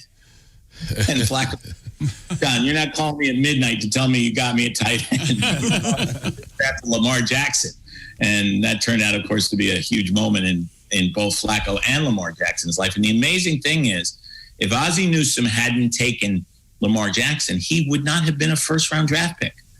And look at where he is now. Yeah. Well, John, we got to go. It's once again, the new book isn't really a book. It's an audio book. The Friends I've Made, available on Amazon. Your interviews with the 5 people that you think are the most interesting people to talk to in sports should be great, and it's available now. And best of luck, and I hope that your books are all in print and that there are enough of them. Thank you for having me on again, as always. And Chick, listen, Dan Snyder just missed making the list of the top 5 I want to do. I've noticed you turning the heat up on your tweets about him. I'm Well, he's behind having you. a great year. He's really having about as good a year as the world. He sure is. Hey, John, last question. Since this is the first time we've seen your library, you're calling from your library. First of all, great view, nice woods in back of you. Do you have any sports memorabilia in there? I have not sports memorabilia. I have pictures of people who've been important to me. I have a picture of me with Dean Smith. I have one of me with Lefty Drizel and Jim Valvano, one with Bob Woodward, another one with Andrew Thompson, who was the captain of the Navy team that I wrote about in the Army-Navy Civil War. That's cool. So that's my memorabilia. Okay. Did Woodward sign it for you? Yes, actually, there's a great story there. We don't have time for me to tell. I won a bet from him, and he had to go to McDonald's to get me lunch. Okay. And he signed it to John, you deserve a break today. Oh, that's the best. Yes. And on that note, the next time we talk, I want to get the full Bob Woodward story. That's John Feinstein. Thanks, John. It's always a pleasure. Thanks, Tom. Good to talk to you. See you. See ya. Yeah, he's the most interesting guy. He's talked to everybody at some length. Now, coming up, we have all kinds of stuff in the news, including the deer in the barbershop, missing engagement ring, touchless pinball. Elton John Barbie. The Elton John Barbie is out, ladies and gentlemen. You've been holding your breath. Yeah. Boa Extra. Ken is thrilled. When we come back, this is the Bob and Tom Show. This is the Bob and Tom Show, brought to you in part by Navy Federal Credit Union, proudly serving the armed forces, DOD, veterans, and their families. Our members are the mission, insured by NCUA. This is the Bob and Tom Show.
This is Donnie Baker. You're listening to Bob and Tom 24/7. Hey, author John Feinstein's going to be joining us to talk about his new book on Amazon, The Friends I've Made. That's author John Feinstein zooming in this morning right here on Bob and Tom 24/7. Later today, two great comedians, Dusty Slay and DJ Dangler. Don't go anywhere. I'm Chick McGee with your Bob and Tom Sports Update. Carson Wentz threw an 18-yard touchdown pass to Boston Scott with 40 seconds remaining, and the Philadelphia Eagles overcame an 11-point deficit in the final 7 minutes to beat the New York Giants 22-21 last night. Daniel Jones shook off a stumble that prevented him from an 88-yard touchdown run and had the Giants leading 21-10 following a 2-yard pass to Sterling Shepard with just 6:21 left. Other NFL news, they have shifted Sunday's Las Vegas game against Tampa Bay out of prime time after several Raiders players have been unable to practice this week because of contact tracing from the coronavirus. The game in Vegas, originally scheduled to be played at 8:20 Eastern Time Sunday night, and the national game on NBC has now been moved to 4:05 on Fox. And Game 3 of the World Series tonight between the Los Angeles Dodgers and the Tampa Bay Rays, 8 o'clock Eastern from Arlington, Texas. I'm Chick McGee, and that's your Bob and Tom Sports Update. Ladies and gentlemen, Bob and Tom. I'm Jeffrey Toobin. Thought I turned off the camera in my room. I'm on the phone and she's getting flirty. I pull it out when she's talking dirty. Forgot the meeting was at 2:30. Too bad. Will now be known as spanking the ham. Oh, spanking the ham. Even OJ, when he heard about it, he said, "Damn." There you go. Bob and Tom in the morning and highlights all day long. The Bob and Tom Show, weekday mornings at 6 a.m. Eastern on Bob and Tom 24/7. Morning laughter just might be the best medicine. If you want to turn your daddy parts orange, eat some Cheetos and watch some porn. Bob and Tom 24/7. All right, this magician, he gets his job on a cruise ship. So he's working his cruise ship, and he does his act every night. In the front row is the captain of the ship with a parrot on her shoulder. So every night he does his act. Well, by the third night, the parrot starts figuring out his magician's act. So he starts heckling the magician, and it's in his sleeve. It's under his hat. His assistant has it. So that night, they hit an iceberg, and the ship goes down. The magician wakes up floating on a piece of driftwood, and the parrot is sitting on the end of the driftwood, and they stare at each other for 2 days and don't say a word. They just look at each other all mad. Finally, the bird goes, "I give. Where's the boat?"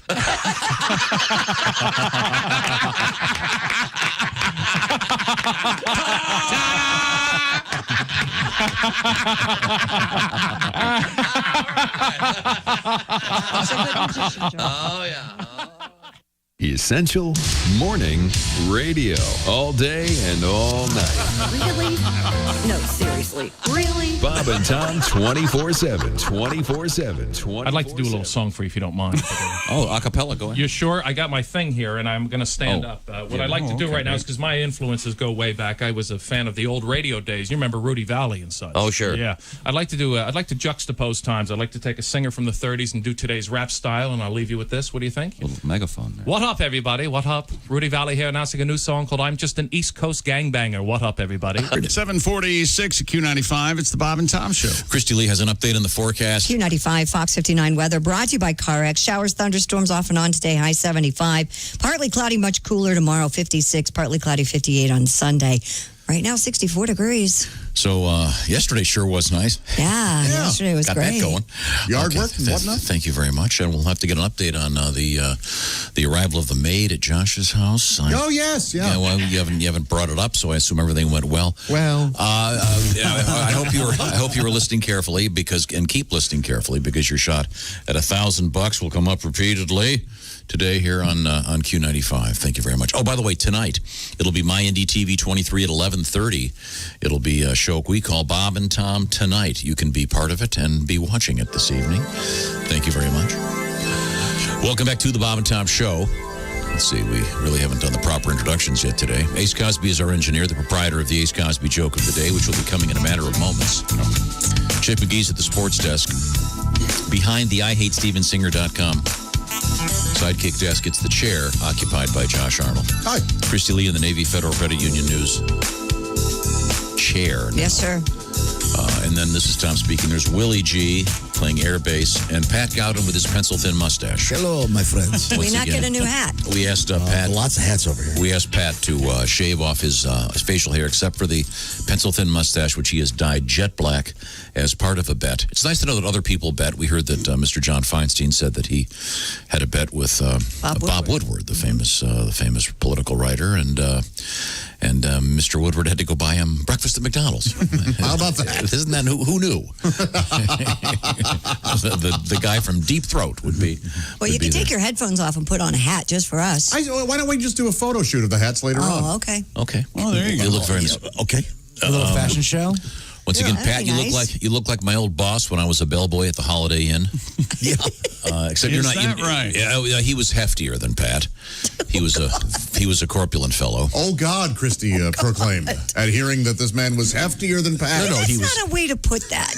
Well, this guy's dead. It doesn't matter. And he's dead, Josh. Yeah. Many pallbearers. Yeah. Many. A piano case. He I was talking of a piano case. He was and he wore a pinky ring. Oh, I love this guy. Oh, I do too. Pencil thin mustache. Yes. Dyed his very balding head jet black. Was he nice to you? Did he wear a suit every Kind of. day? He was extremely pompous. I And of love course, it. I was a 16-year-old kid that I didn't have any pubic hair, so I was like, really, yes, sir. Did he wear a suit every day? Oh, to work? yes. Yeah. But this guy thought he was running the UN. he was very self-important. He was a big deal. Yeah. Where he was a big deal. From what I understand, that Holiday Inn was quite a hotel. Not really. Just you could get ladies there. If kind you of an needed one. average Holiday Inn. It had a. Yes, didn't he ask you to procure him a? No. He was the manager of the hotel. Did you have an indoor pool there? No. Oh yeah, what a piece of crap. It was an outdoor. It's no longer there. It's been torn down. But sounds like rightfully so. Didn't it? It was adjacent to the Holiday Pure. What's the Holiday Pure? It's a gas station. Oh, really? Is that gas still out there? Never even heard of it. Yeah. Oh, I remember who sold Pure? Like Sinclair, I think, or Holiday somebody. Pure, right? In any event, Sinclair had the big dinosaur, right? Yep. Right. Yeah, everybody had a boss at one point because when you're young, you think. Yeah, everybody has a boss that's just irritating. Pompous. You never know what kind of mood they're going to be in. They're a little crazy. Yeah. Oh, I'm sorry. Quiet. I created a monster. Now, when you're a little kid, you think all adults know everything. Then you start to realize, wow, they are. And then you get older and you look back and you go, God, that guy was incredibly dangerous. Why did my parents ever let me get in a car with him? You know what I'm saying? That, you realize which of your parents' friends are raging alcoholics eventually. Or was it just me? I think it might be just you. No, my one friend's mom, honest to God, I thought she was just drinking apple juice all day. Really? Oh, yeah. She was quite the dipso. Dipso? A real sot. Yeah. But, hey. Real sot. Whatever it takes to get through the day, friend. Yeah, in retrospect, I can't say I blame her. Might have been rough for her, but you know what I'm saying? In general, Christy, when you had your first jobs, didn't you think that your bosses knew everything? Yeah, I guess. Because your first job, you worked at Arby's. I did. By the way, I went to, I'm not going to say the name of the place, but they ran their drive-thru so poorly, I will never go back. You wanted to take over? Oh, my God. Terrible. Do your phrase. The transformation of Mrs. Griswold continues. Do your phrase. Terrible. Oh, my God. Welcome to Arby's. May I take your order, please? See Your bra. Did anybody ever yell that? No. Oh. I got some horsey sauce for you. I got the meat. Okay, for example, when you pull up to the drive-through window and no one says anything and you sit there and you sit there and you sit there, don't you pull up to the window because you think it's broken? No, it's not broken. You need to drive around. What? So she told me. You need to drive. I go, can't you take my order right here? Well, no, you have to drive around. Hilarious. I hope you drove away. Oh, I drove home. I said, for you. screw it. Could not believe it. See, that wouldn't have happened if you were. No, because even if I were busy, I had acknowledged the customer. But my point is, Welcome to Arby's. I'll be right with you, sir, or ma'am. Didn't you think that your bosses were really smart and great and they knew everything? Yes, I did. See, and then they were managing a that fast kind of food wears off restaurant after a while. You realize that they're just like you and need a lot more education in life. But now, Josh, yesterday the big moment for you. You were extremely concerned because you had hired someone to come clean your house. Yeah, you were getting very nervous about it. I was nervous. And you didn't know if you were allowed to be there when she was cleaning. What should you do? Right, I knew I didn't want to be there. So what did you do? I came back here. Yeah. Mm-hmm. Oh, you're kidding me. No, came back here, did a little work. Did you pre-clean? I did pre-clean a couple things. I checked. I checked a couple things and did was a mild pre-cleaning, but not very much. Did you have to hide anything? And when she came over, I said, all right, here's the one bathroom that I'm particularly embarrassed about. I apologize in advance, but by the anal beads or dishwasher safe. That's right. Yeah. Go ahead and just put those anal. You were embarrassed by one of your bathrooms. Well, I was embarrassed because the mirror was mostly just splattered toothpaste. And you're sticking to that story. It was splattered toothpaste. Yeah. I mean, it was, and I thought I'd jump in before. And a couple of floss bits. Oh yeah. That'll shoot out and And you don't clean your mirror? Not enough. Yeah. But now I have somebody who does. Well, and get one of those bathroom squeegees and keep some spritzer. Oh, I've got everything I need. I just don't do it. Yeah. So you look at your mirror and there's like chunks of roast beef hanging off of it. Yeah, that's exactly right. No, he's not completely wrong. They're so disgusting. First off, it's not roast beef; it's gyro meat.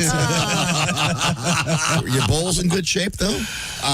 No, the bowl in that toilet is not in good shape because it's not functioning right now, and so it's just the worst hard water stains you've ever seen. So it looks like there was some kind of diarrhea convention. You need a water softener. And I said I hate soft water, so I will never get a water softener. What? I hate the feel of it. It's like bathing in vinegar and oil. I can't stand it.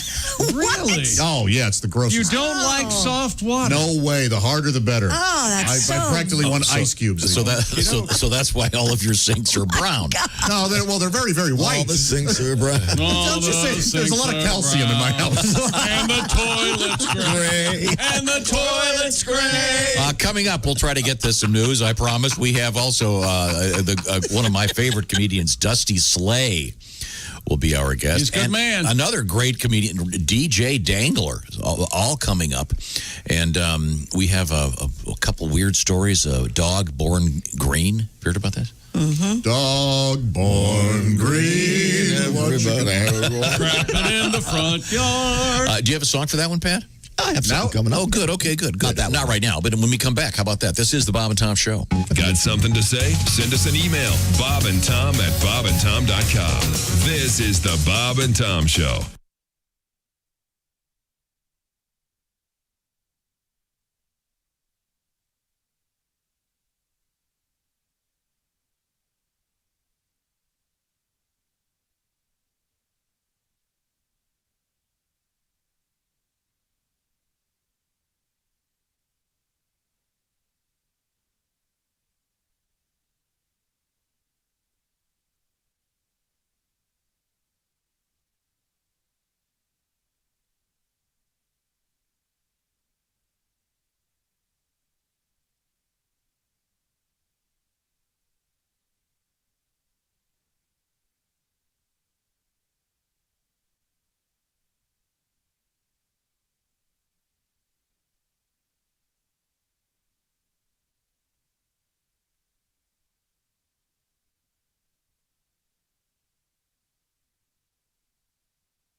Hey, it's Roy Wood Jr. You're listening to Bob and Tom 24/7. Hey, just in case you missed part of today's show and would like to hear it again in its entirety, we'll do that for you. Beginning at 1 p.m. Eastern, we'll replay today's show back to back and then again back to back. We call it Bob and Tom's All-Day Replay, hosted by Christopher. Tell him I said hello. Starting at 1 p.m. Eastern right here on Bob and Tom 24/7. Hi, everybody. Christy Lee from the Navy Federal Credit Union News Desk. after the first presidential debate was banned so widely that organizers introduced a mute button. Thursday's second and final debate between President Donald Trump and Democratic challenger Joe Biden was far more civil. Whether because of the button or the terrible reviews, the candidates interrupted each other far less frequently, even as they clashed on issues ranging from the coronavirus to crime to global warming. While Trump and Biden responded to each other's answers, shaking their heads disapprovingly or smiling, the two largely avoided speaking over one another this time. World shares and U.S. futures have advanced after the debate. The stocks rose Friday in Paris, London, and Tokyo, declined a little bit in Shanghai.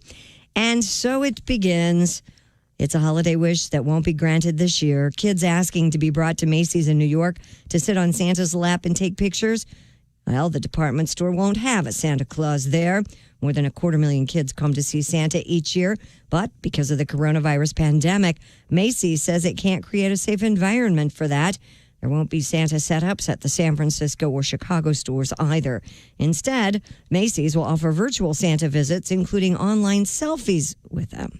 And that's your news. I'm Christy Lee. More of the Bob and Tom Show on the way. Ladies and gentlemen, Bob and Tom. Pat's mic's not working. Okay, good. That was the buzz. The power of prayer, ladies and gentlemen. Thank you, Ace. The buzz is gone. We will return, we hope, with Pat. So the annoying sound is gone, and so's the buzz. He can't even defend himself. Oh, this is great because I hope you're I can watching tell on he's TV. swearing badly. Cursing. Bob and Tom in the morning and highlights all day long. The Bob and Tom Show, weekday mornings at 6 a.m. Eastern on Bob and Tom 24/7. Morning laughter just might be the best medicine. I can hear you, oh no.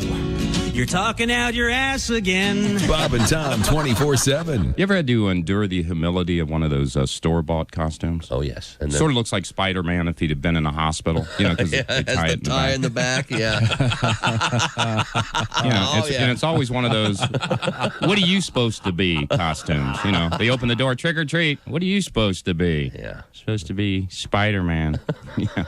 And the mask has always been in. It's like Spider-Man if he'd been in an accident, went through a windshield of a car. I've been sick.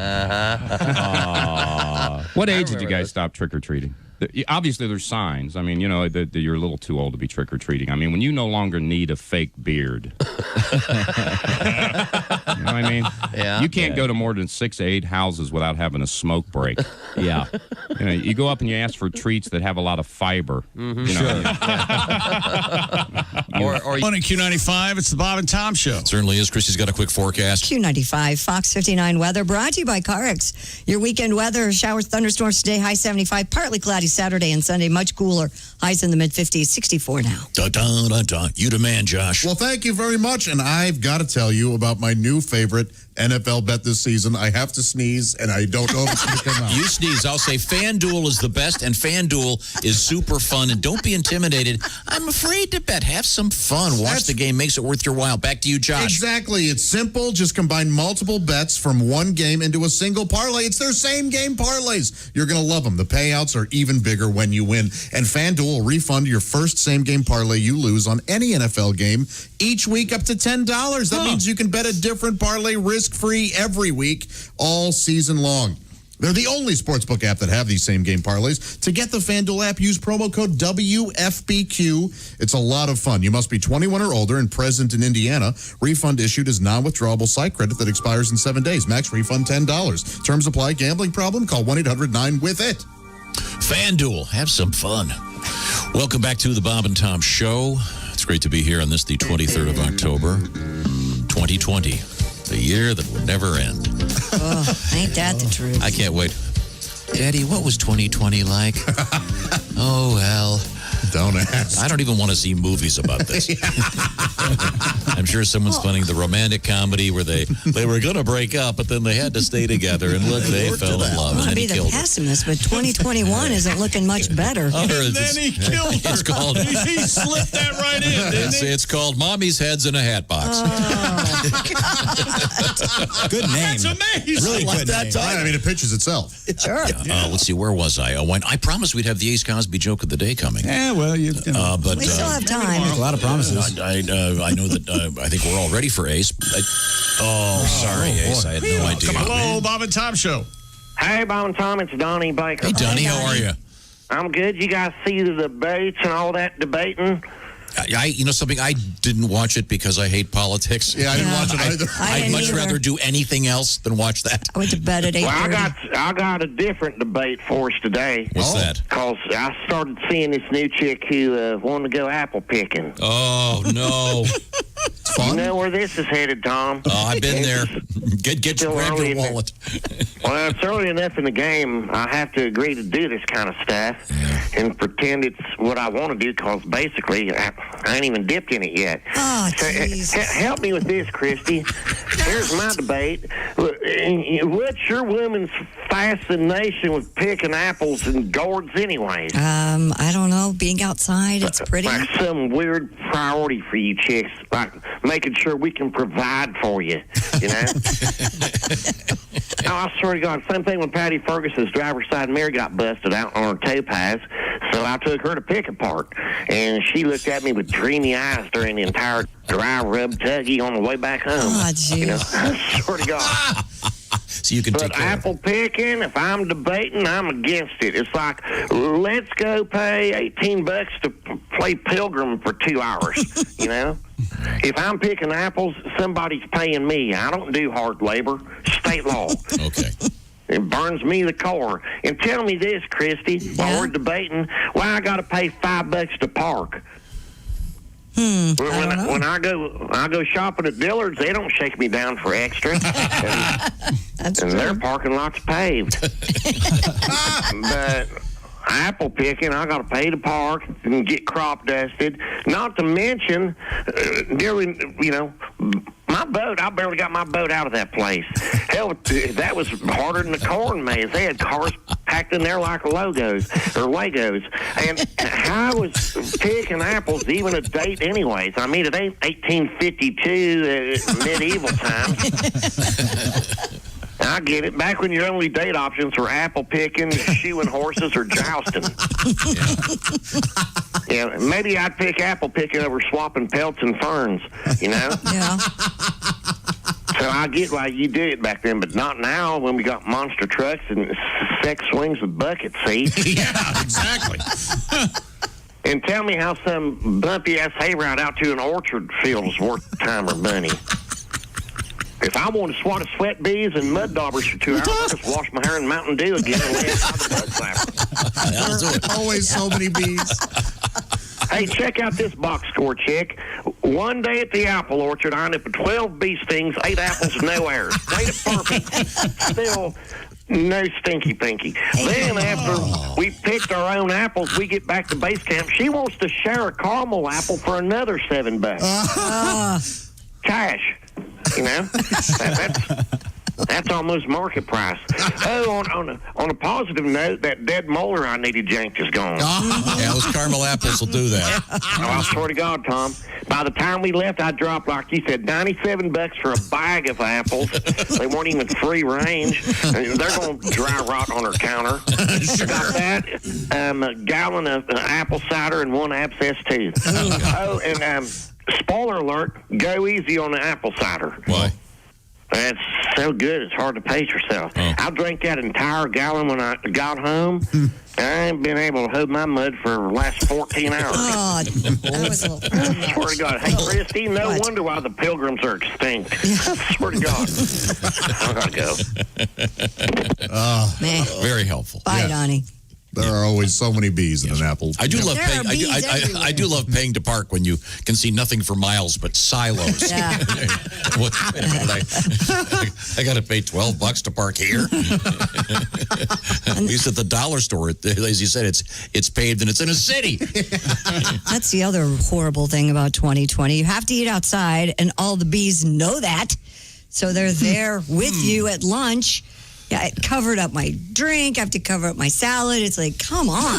Yeah, you ever seen anybody grab like a can of Coke and they go like this and there's a bee in it? Oh, I love that. Yep. Awful. Happened to a friend of mine on a boat. By the time we got back, they did like this. Oh. Ladies and gentlemen, I can't believe this happened, but we were unable to hear today's Ace Cosby joke of the day a few minutes ago. I'm sure you've been chomping at the bit. Move forward. This is not really a joke. These are cultural observations from Mr. My Ace life. Cosby. The other day, I couldn't find my pizza cutter. Had to use my Bryan Adams CD. It cuts like a knife. I hate it. I didn't care for it at all. Love that joke? No. It's a classic rock joke. Love that song. What do you mean, no? If you're of a certain era, Christy is loving it. Yeah, Christy's off. She's gone. She's in the I parking can lot. just see you with a CD going like this. Why are the worst of your jokes the best delivered? That's what I want to know. Yeah, what's the problem there? Yeah, I heard every word. What's the deal? Okay, that's a wonderful joke, Ace. Thank you very much. That's what they say in the bizarro world. Now, let's get back to Josh. For the first time in his life, Josh hired a young lady, Erica, I believe her name To clean the house. To clean the house. He's hired many young on his ladies. clock. Yes, I'm sorry. Yes, Yeah. I want to make very clear, Eric is not a prostitute. No, not at all. Not at all. You know, when you come on and you say fill in the blank is not a prostitute, do you think that's helping? Oh, sorry. No, she's not a prostitute. No, I meant to say, though. She banged me for free. You're You're going to hear about that. Well, I hope you don't want to get paid anymore. Let's see now. Where was I? So you this is the first time she's been to your house. Yes. And you had to show her around, talk about what you wanted clean. Yeah. And I just did you warn her, don't open this closet because I've got a giant full-size dummy in there of who is it that you have, Rambo or something? What is it called? Rambo. I have Jason from the Friday the First. A full-size Jason. But that's in my shed, and that's out. Okay. So didn't have to worry about. She didn't have to go out She to the didn't shed. clean the shed. No. She cut some corners. What else? Oh, okay, now. She cut some corners. You were I'm saying joking. You're not supposed to clean the shed. You were saying that you don't particularly like soft water. Right, I don't. I don't like the feel of it on my skin in the shower at all. Can I ask, what exactly is the difference between hard and soft water? If you have really hard water, it tastes very metallic. Okay, when you say really hard water, what does it mean to have really hard full water? of iron, right?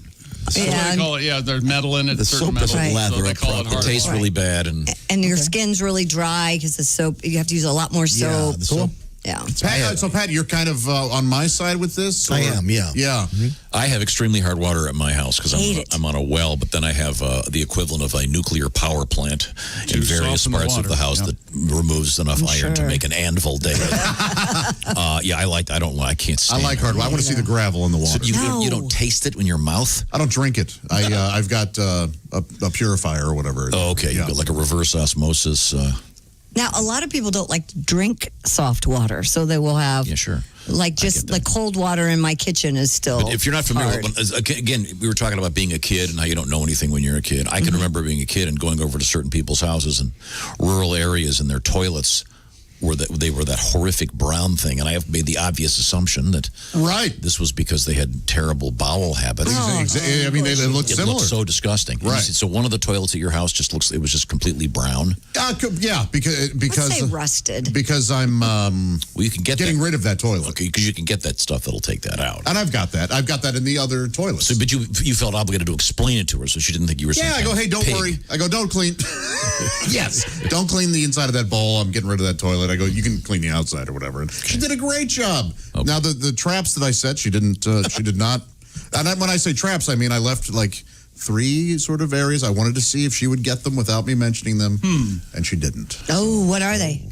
Well, there was a small smudge at the top of my shower that was still there. For God's sake. In other words, a semen stalactite. So how tall is this woman? Oh, there's a good chance you didn't see it. And then there's so you tricked her.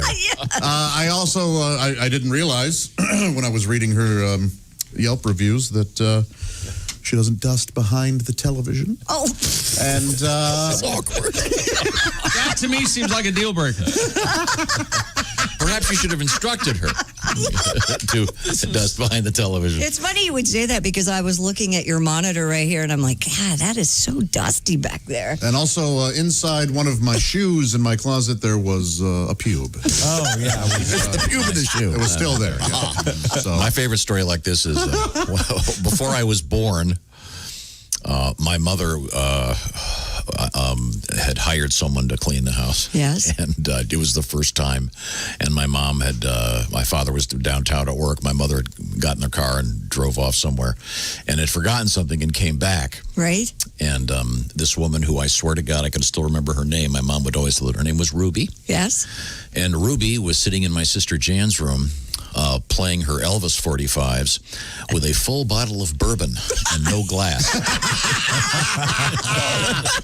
For Ruby Ruby. sounds like a blast. Yes, she does. A party with Ruby. Yeah.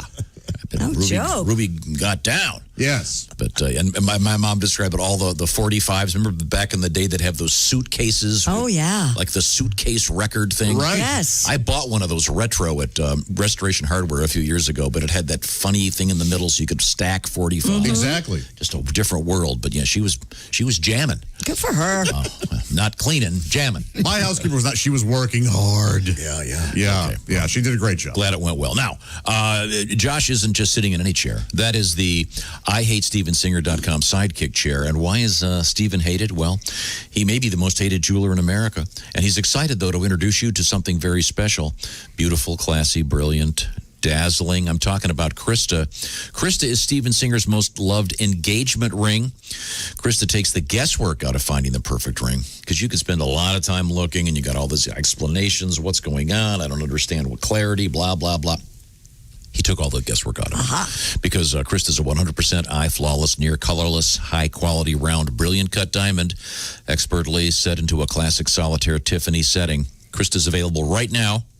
If you're going to get engaged, this would be a really good move. $31.98, ladies and gentlemen, out the door. Real jewelry doesn't have to be expensive. Plus, by the way, did I mention free shipping from Steven Singer?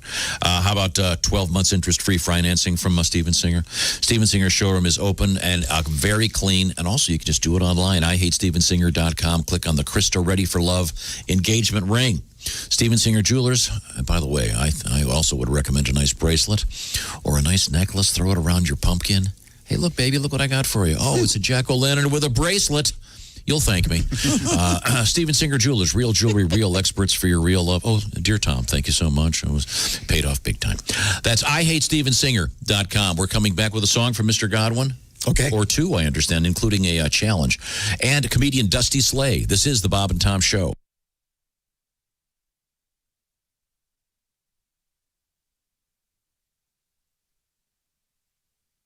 Hey, this is Frank Caliendo, and you're listening to Bob and Tom 24/7. Hey, tonight at 8 p.m. Eastern, 5 p.m. Pacific, it's Bob and Tom Tonight. Over 20 minutes of the best of today's show on video tonight, right there on Bob and Tom's YouTube channel. Check it out, Bob and Tom Tonight, 8 p.m. Eastern, 5 p.m. Pacific, Monday through Friday. Let's see, today is Friday, so it will be on tonight. Make sure you check it out, 8 p.m. Eastern, 5 p.m. Pacific on Bob and Tom's YouTube channel. Hi, everybody. Christy Lee from the Navy Federal Credit Union Entertainment News Desk. Elton John says having a Barbie doll dressed in tribute to him is a real honor. Mattel has released the Elton John Barbie. She wears a silver sequin top, bomber jacket that says Elton on it, flared jeans embossed with the initials EJ, sparkling pink glasses, and rainbow striped platform boots. John says he hopes this Barbie will inspire people to fearlessly pursue their own dreams and limitless potential. The doll sells for $50. The Country Music Association will give Charlie Pride a Lifetime Achievement Award at the CMAs next month. Pride was the first black country superstar. He was named CMA's Entertainer of the Year in 1971, won Male Artist of the Year in 71 and 72. The CMAs will be November 11th, and they will air on ABC. And finally, a new TV docuseries has the focus being put on animals that have played a role in helping humans deal with tough times. It's called The Animal Rescue Show, and it makes its debut next week. Among the stories it will tell is about a child who uses a walker meeting up with a dog that uses special wheels to get around, Another features prison inmates who receive comfort by training dogs for adoption. The Animal Rescue Show debuts October 29th on the CBS All Access streaming service. And that's your entertainment news. I'm Christy Lee. More of the Bob and Tom Show coming up.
Bob and Tom. They put the F in professional.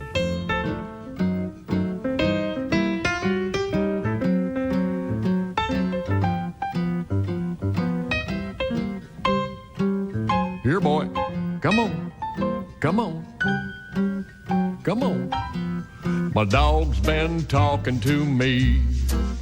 And I ain't wild about the conversation. He was originally contracted as a sweet but loyal mute. Now he's turned into a speechifying yakety-galoot. And I gotta tell you folks, I don't know what it was I expected. But his choice of subjects is what really stinks. The way he talks about cats and squirrels, it sets your ears to ring. And don't you get him started on that spay and neuter thing. You know, you can only just hear so much about marking territory technique and such. Hey, quit looking at me, buddy. Anybody can see that my dog's been talking to me. Now, he don't like that dry dog food, no matter how clean his teeth it will make. Well, he would rather snack from a hefty sack and then brush with a fluoride paste. Sit. I said sit. What do you mean you got a lawyer? I said sit.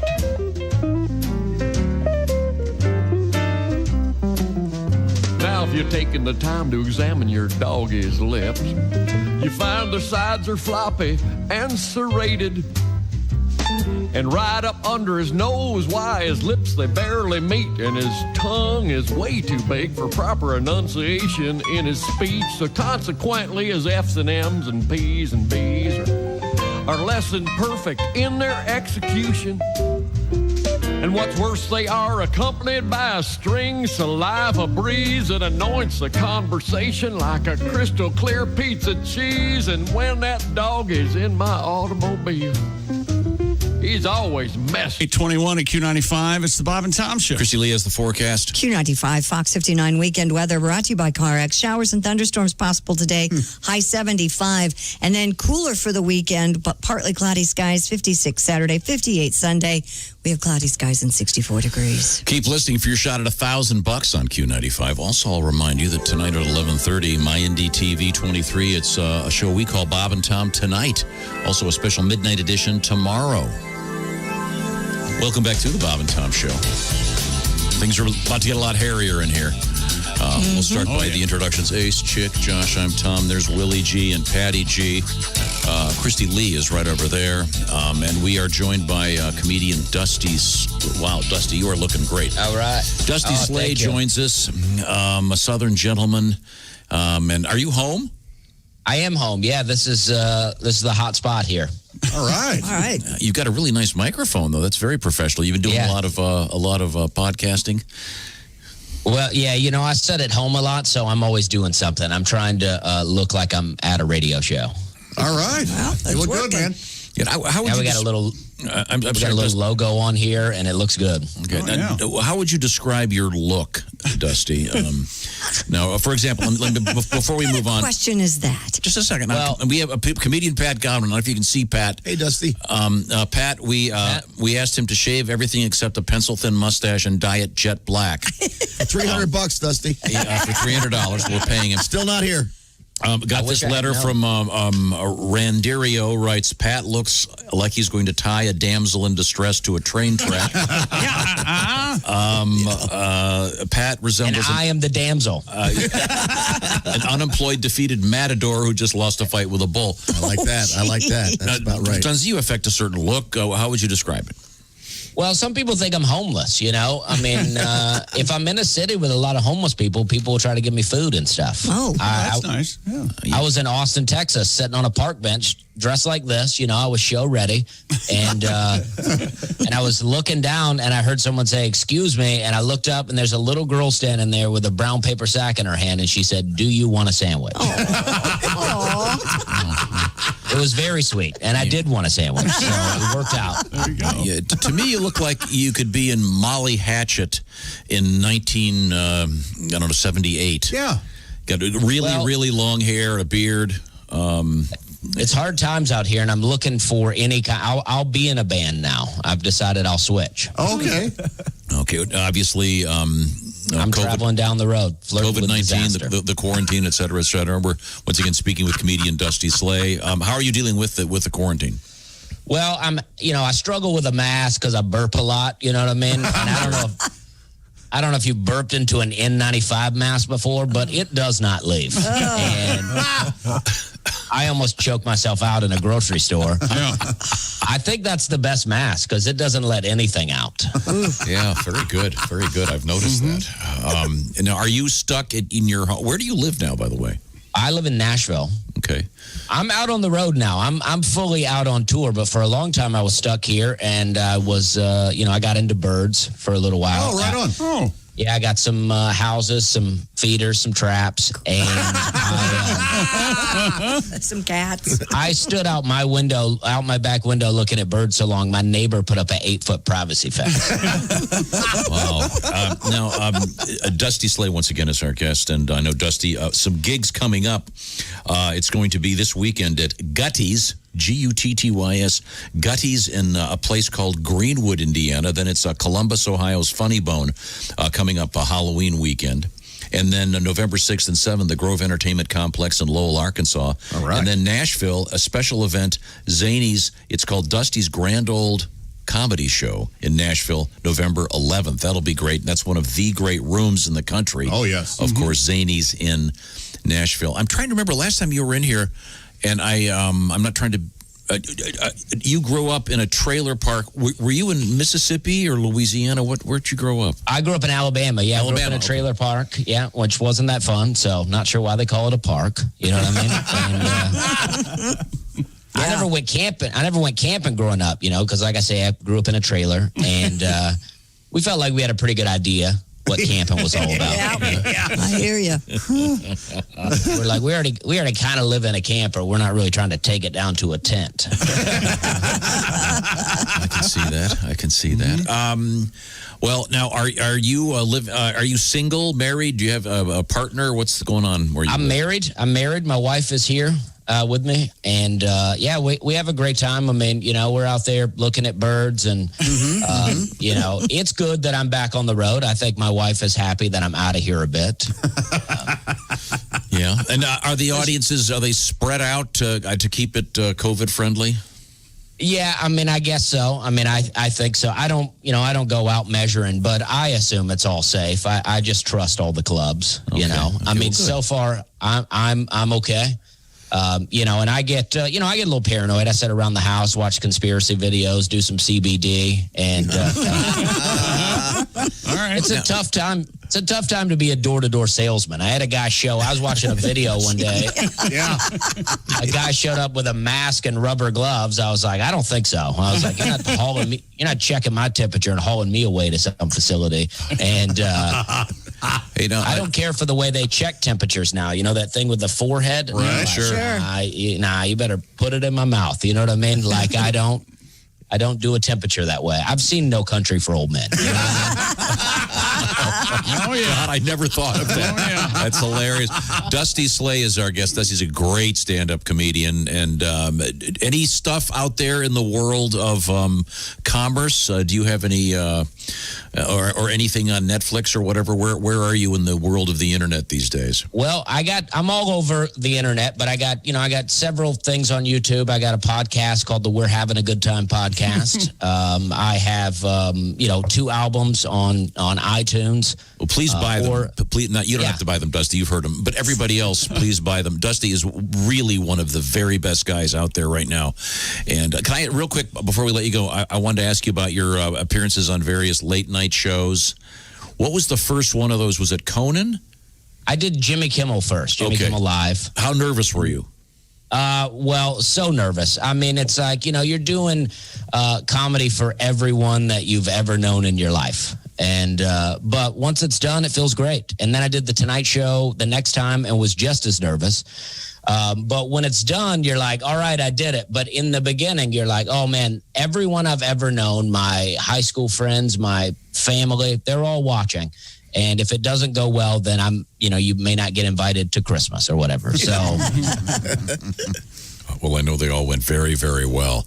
Once again, Dusty Slay, and those dates, including Zanies in Nashville, are all posted. But we've got Gutties, then the Funny Bone, then the Grove Entertainment Complex, Lowell, Arkansas, and then Zanies once again in Nashville on November 11th. Thank you so much, Dusty. You're great.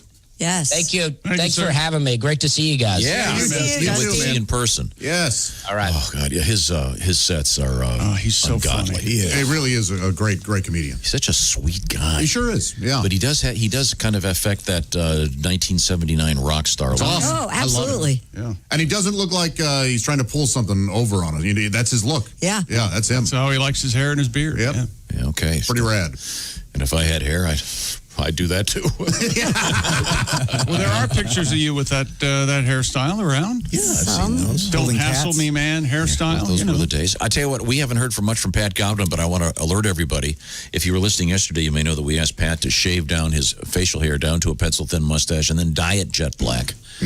And the deal is you have to keep it until tomorrow morning at 10. Is that correct? Yeah, 9 o'clock. I think 9 o'clock. 10, yeah. Okay. Okay. Oh, now It's it's 10. 9. Now it's 9 o'clock. It's 10. Is it 10? Okay. Yeah. it's I 10. thought it was 8. We're going to No, get some wait a minute. pictures of you with various hats. We were really hoping you had something like a doctor's appointment today where you had to... God, that'd just be so great going to a new doctor. He doesn't know who you are. Because people are going to make judgments. How about I buy you and Jimmy dinner at Red Lobster? You have to take Jimmy to dinner tonight. No, not with this. Oh, come on. He wouldn't go with me. He is actually mad. Are you kidding? Yeah, he does not like it. I believe that. Wow. Why? Uncle Tom's on the S list. He said, couldn't believe I did it. Daddy, you're an idiot. Oh, well, that sounds like a healthy exchange.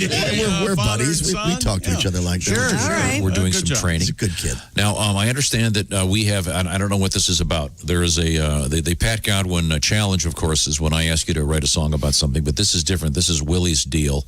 Now, explain what this is, Willie. Well, this is just on Tuesday, I believe. We were talking about how you're a puppet master of sorts, and then Me? yes, you. And then you at dinner, you said everyone picks on me all morning, and I said that's because you're a poker and you're a prodder. Yep. You make us pick on you. You make us lose our minds, and so Poker Pat the and I wrote a song about that. Okay, we'll go ahead.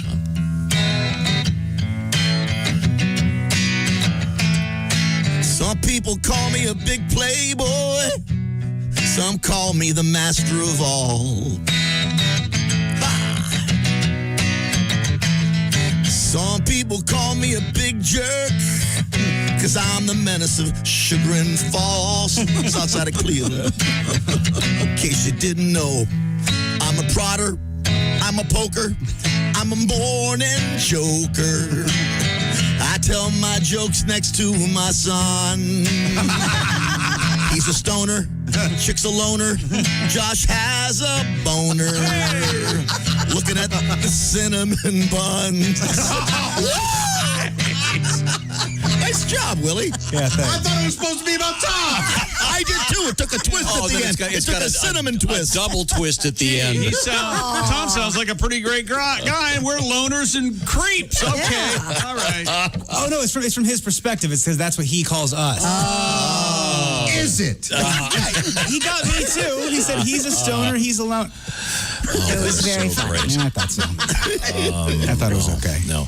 Once again, Pat has who's the most appealing person that ever had the pencil-thin mustache? Errol Flynn, maybe? Boy, I don't know. Maybe Gilbert Roland. John Waters. Gilbert Roland's my favorite. He was in the 70s TV show, 60s TV show. Okay. Pat, that was great. Robert Downey kind of has this. I saw him interviewed by Letterman. You're right. Yeah. There are times, and Robert Downey Jr. has a pencil-thin mustache. He does. There are times, yeah. He's hot. Clark Gable, did he? Yeah.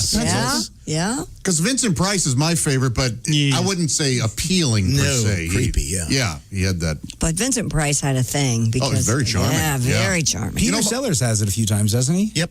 But as a gag. My great-great-grandma was Vincent Price's nanny. Really? Yeah. Wow. Isn't that fascinating? That's know weird. where to check that.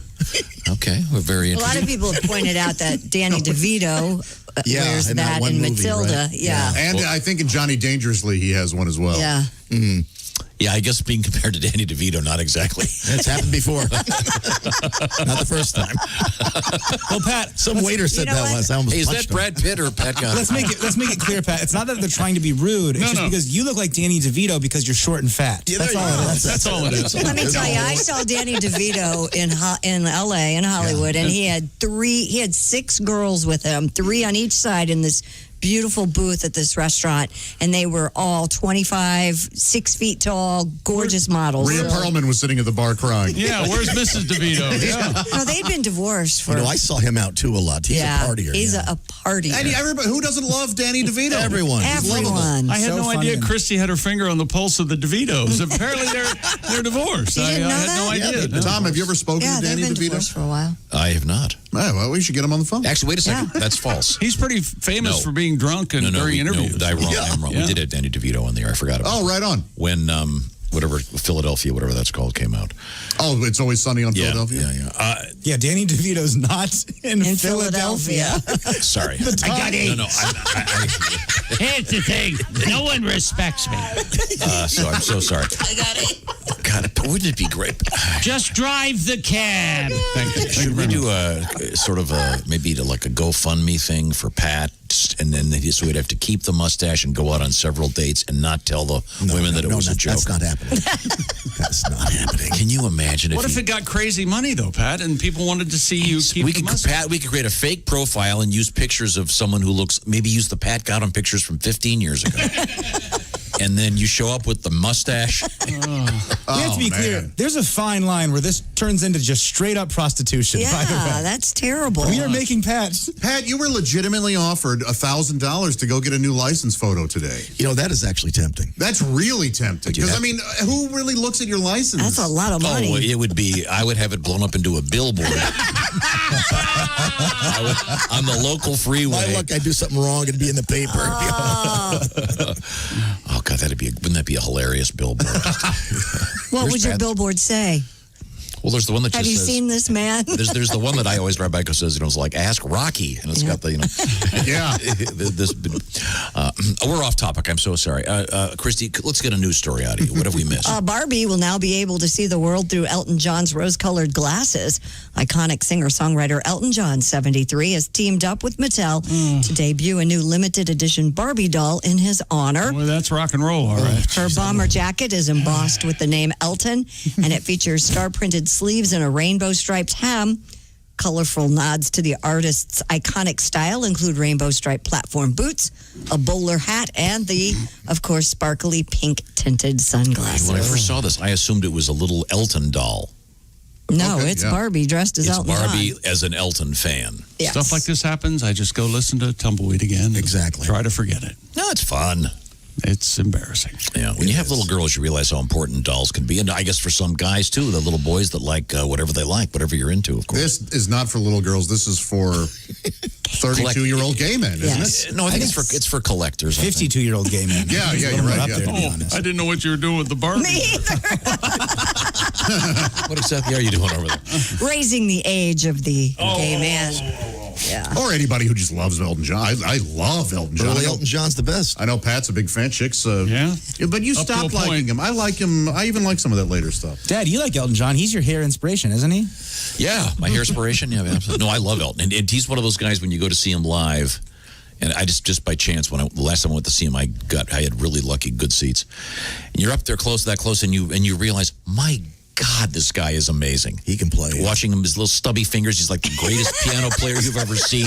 How is this possible? Frustratingly small fingers. Can you ever give a compliment without making it passive aggressive? I'm just saying he's brilliant, and he's so good live. They God, could have left out the I stubby had tickets for the fingers. tour, and they've postponed it. I think it's going to be now in 2023 or 4. I think. Yeah, boy, you had a co-signer to get tickets for that? Yeah, right. Hey, let's say you're driving home tonight and you pull into your neighborhood and you see a guy like Pat walking around the sidewalk. Well, you need Simply Safe in your compound. I can tell you that right now. Every 26 seconds, there's a break-in in the United. Did you know that? That's 2-minute break-in right there. But with Simply Safe Home Security, protect your entire home around the clock. Serious, lasting protection. All it takes is a simple 30-minute setup or less than that. You even get a free security camera when you protect your home today. More on that in a second. But Simply Safe, an award-winning arsenal of sensors and security cameras that you install yourself, blankets your entire home, you and your family and your house all safe. Break in. Simply Safe setup 26 in a seconds. few minutes. No tools, no wiring, magnets, wireless technology, no technician, no salesperson. It all comes to your house in a big box, and you hook her up. Plus, there's no contract, no hidden fees, no installation costs. It's why U.S. News and World Report says Simply Safe, best overall home security of 2020. And who was the first one in this room to put in their Simply Safe? Right here, Daddy. And you actually moved and I moved and took put it in with you. again. Yeah, I got 7 cameras now. It's an interesting story. Breaking. SimplySafeTom.com and get a free security camera right now. That's our deal for you. Check that out. It's a 60-day risk-free trial with any new system order. There's nothing to lose. Go right now. SimplySafeTom.com and get a free security camera. That's SimplySafeTom.com, but only for Bob and Tom Show listeners. Coming up, a real green puppy. Yeah. Oh. For real. Also, good chocolate milk news on the Breaking. way. It wasn't 26. This is the Bob and Tom Show. Got a comment or email us bobandtom@bobandtom.com. More Bob and Tom next. State law.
Bob and Tom. Well-meaning, but Yeah, they're They're all messed up. More than slightly confused. Hey, don't forget, coming up after the Bob and Tom show, keep it right here on Bob and Tom 24/7 as we roll into Bob and Tom's work farce. All the fun without really that much effort. Ace Cosby, your host.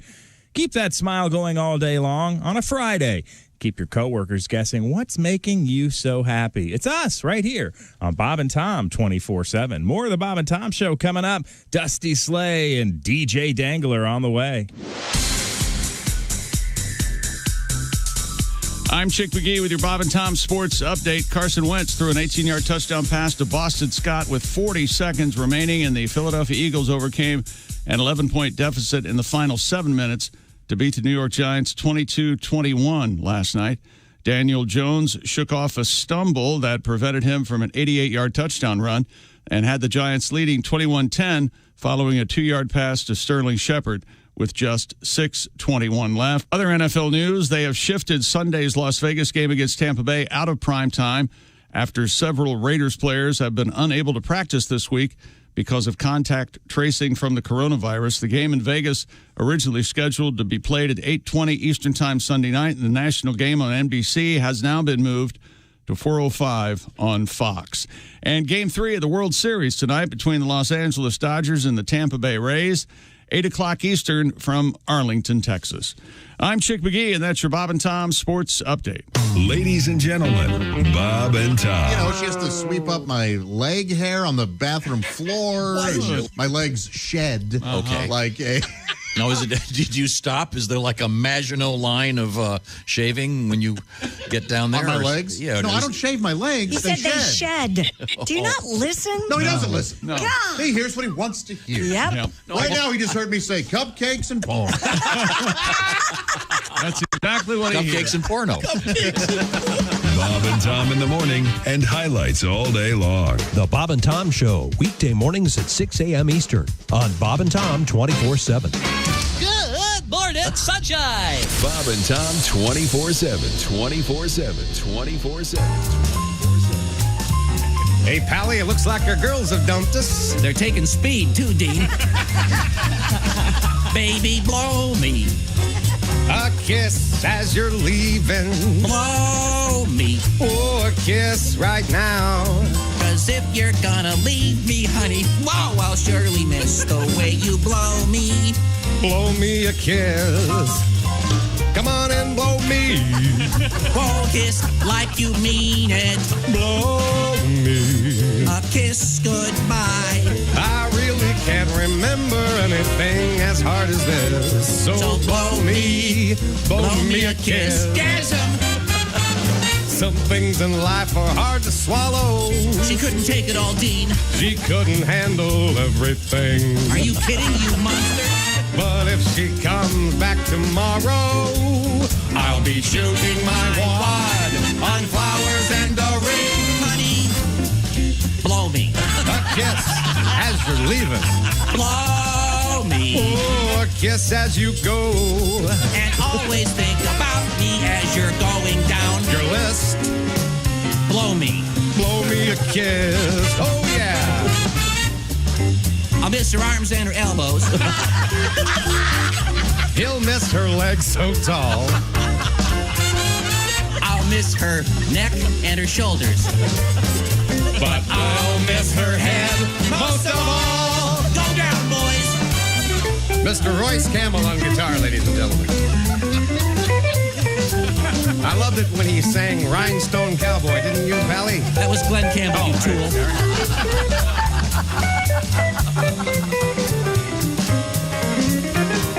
Blow me. A kiss as you're leaving, baby. Blow me. A kiss as you go. Here's the big finish, Dean. And 846 at Q95, it's the Bob and Tom Show. That is correct. Coming up tonight, it will be My Indie TV 23, a show called Bob and Tom Tonight. And then Sunday edition will be at midnight as it's really the Saturday edition. As Saturday turns into Sunday. So you can check it out. Thank you We all very know much. what midnight is. Well, yeah. That's false. That's very confusing. When we come back, it's going to be a quiz for Josh. Oh, we're back right now. Okay. Time out. So your big problem is you think when it goes from Saturday night to Sunday morning, that's confusing for everybody. That's exactly what you just said. That between 11:55 p.m. Saturday and 12:05 a.m. Sunday, we're all running around. What's happening? We have no idea what's going on. Now, to be but clear, it was just Saturday. it goes Friday, Saturday, Sunday. Whoa! What? And then Thursday, Chick, is, of course, before Friday. How stupid do you think I was people told to are? clarify that it's Saturday night at midnight, meaning as Saturday turns to Sunday. Well, whoever told you that's stupider than you are. It was Spangle. There you go. Yeah. Should have known. Where was I? Wouldn't treat Miss Pat that way, I can tell you that. Ace Cosby is the proprietor of the Ace Cosby Joke of the Day. He's also our engineer. Today's joke, just excellent. Really enjoyed it. Thank you. Just say as always. Thank you, Ace. As always. I thought today's was something kind of special. Chick McGee's at the sports desk. This is Tom. That's Willie G. There's Patty G with his pencil-thin mustache that we requested. Pat very bravely shaved off all his facial hair except the pencil-thin mustache, which he dyed jet black. Well worth a look, ladies and gentlemen, and we're going to be taking some photographs of that shortly. Josh, of course, is in the IHateStevensinger.com sidekick chair, and the lady with the bangs is Christy Lee. Yeah, they're going to go away today. I'm getting groomed. Oh. You're getting groomed? Well, you can't get rid of the bangs. Once you start, you can't. Well, are you going to grow them out? No, I'm just going to get them cut, so they'll be back where they should be. Have you ever thought of non-bangs? Maybe. No, blowing I have it an back? ugly forehead. Let's see it. Okay, evidently I hit some sort of nerve. Pull your hair back. Let's see your forehead.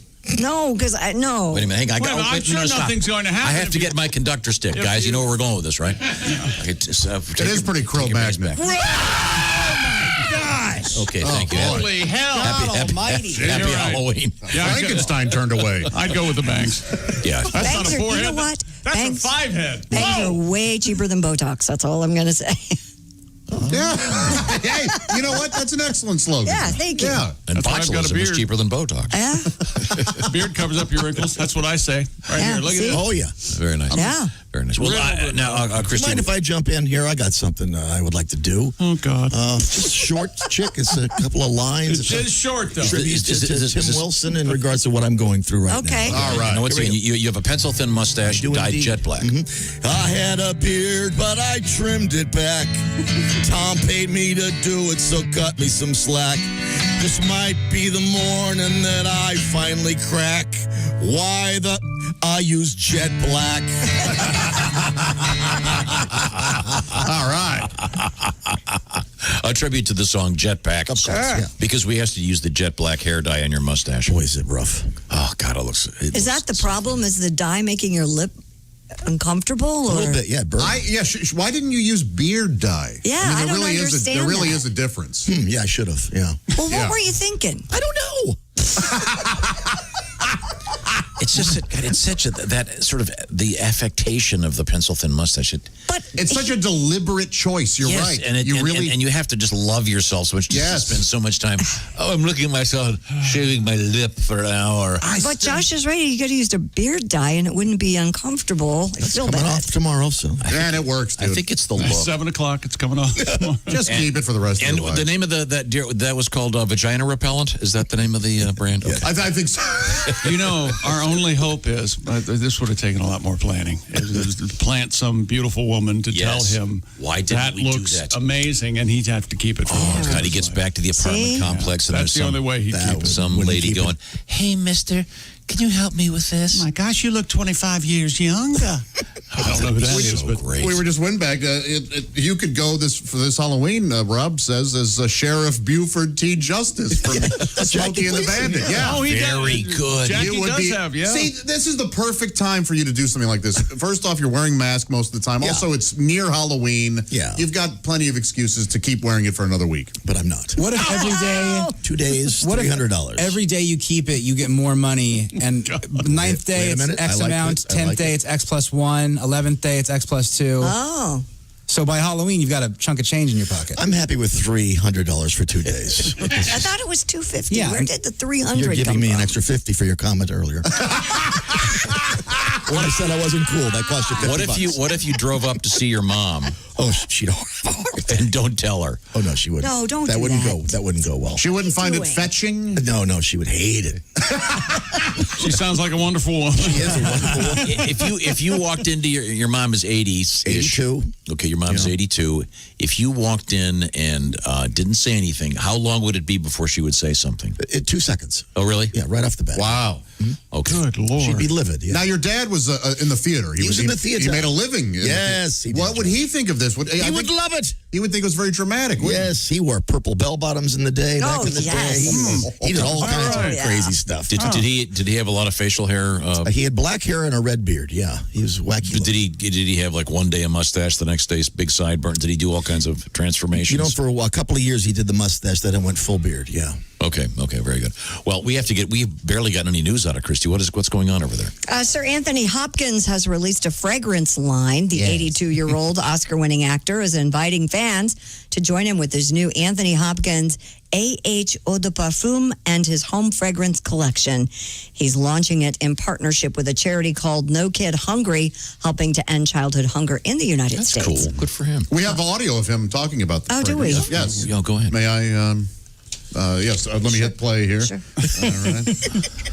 Aromas are a form of meditation, simple meditation. They simply change my psychology, my mental psychology. Isn't that interesting? Very good. Good. Very nice. Amazing. Good audio. Yeah. I mean, it's almost irresistible that it would smell like what? Fava beans and a nice Chianti. So good. Or semen in your hair. Either way. Okay. Miggs, he hissed at you. What did he say? He said he could smell my... Okay, all right. That's, I'm having an old friend over for dinner. I, however, cannot. We can do the whole Dr. movie? Lecter This is was great. a gentleman. Okay, that's first of He all. was a gentleman. Miggs was not. I love Anthony Hopkins. Yeah, He's very talented. He does it all. He's Paints, I know he's a real good plays painter. piano. You find him sexy at all, Christy? I mean, I know the Hannibal thing is A little dark. off-putting. Right. But if he were to come up to you cup of tea, and but perhaps grab you by the shoulders. well, he's got that accent. You could spend your whole day having an audience with people who would come in while you're sipping wine. Mrs. Hopkins, it's so nice to meet you. All day you could do that. No. Christy, I'd like to have you for dinner. Well, now we're talking. Not so much an eating as more of a tasting. Although there will be chewing. Oh, yeah. Yikes. Right. Are you familiar with steakums? Multiple mastication. Steak. Wow. Hey, No, Willie, where's that You puke are bucket? such a tool. What? Yeah, they're calling for me in the out in the hallway. I gotta go. Oh my God. Pat, at this point, I do not have that problem. No, I didn't suggest that Yes, you did. you did. It's like eating a sideways Big Montana. Pat, at this point, it's not a puke bucket that I need. If I have to puke, I'm projectiling straight onto him. I'm going right over to him. By the way, I just went to this website. Mr. Hopkins also has a Hawaiian shirt collection. Yes, he does. I've got to buy one. Yes. I have to. And this is I bet they're $395. $395. The one he's wearing in this picture is really cool. It's really nice. These, I think they must be based on his paintings. I'm guessing. I can't. There's Put not it up on there's the not, boards. Not Yeah, a what do we close up. got? You know what? I might save up for a while and get an Anthony Hopkins painting. I love Anthony Hopkins. He sells so his much. paintings too. I would make him an offer. Yeah, No, everybody has a price. I'll give you $109 for that. That's right. Well, we have found art in the news. Oh, you can buy. Except in this case, someone found a thing hanging on their wall that turns out to be worth millions of dollars. Oh, I love when this happens. Yeah, well, we'll find out more when we come back. This is the Bob and Tom Show. Want to share something? Send us an email. bobandtom@bobandtom.com. This is the Bob and Tom Show.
and Tom. For your information, these are two of the worst kids I have ever encountered in my life, and I worked the state fair.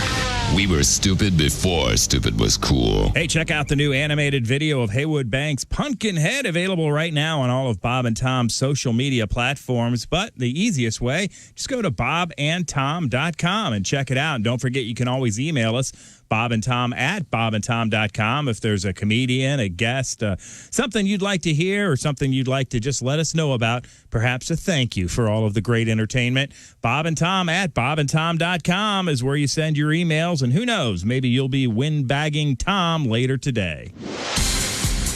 Hi, everybody. Christy Lee from the Navy Federal Credit Union News Desk. After the first presidential debate was banned so widely that organizers introduced a mute button, Thursday's second and final debate between President Donald Trump and Democratic challenger Joe Biden was far more civil. Whether because of the button or the terrible reviews, the candidates interrupted each other far less frequently, even as they clashed on issues ranging from the coronavirus to crime to global warming. While Trump and Biden responded to each other's answers, shaking their heads disapprovingly or smiling, the two largely avoided speaking over one another this time. World shares and U.S. futures have advanced after the debate. The stocks rose Friday in Paris, London, and Tokyo, declined a little bit in Shanghai. And so it begins. It's a holiday wish that won't be granted this year. Kids asking to be brought to Macy's in New York to sit on Santa's lap and take pictures. Well, the department store won't have a Santa Claus there. More than 250,000 kids come to see Santa each year. But because of the coronavirus pandemic, Macy's says it can't create a safe environment for that. There won't be Santa setups at the San Francisco or Chicago stores either. Instead, Macy's will offer virtual Santa visits, including online selfies with them. And that's your news. I'm Christy Lee. More of the Bob and Tom Show on the way. Ladies and gentlemen, Bob and Tom. I'm Jeffrey Toobin. Thought I turned off the camera in my room. I'm on the phone and she's getting flirty. I pull it out when she's talking dirty. Forgot the meeting was at 2:30. Too bad. Will now be known as spanking the ham. Oh, spanking the ham. Even OJ, when he heard about it, he said, "Damn." There you go. Bob and Tom in the morning and highlights all day long. The Bob and Tom Show, weekday mornings at 6 a.m. Eastern on Bob and Tom 24/7. Hello, this is comedian John Evans. Padoom, padoom, padoom, and you're listening to Bob and Tom 24/7. Excuse me, darling. I hate to interrupt you, but there's something I must tell you. I will sing for you now. My dear, if you find yourself in Holland, they'll say to you, how yamant. In France, they'll say, fermez la gueule.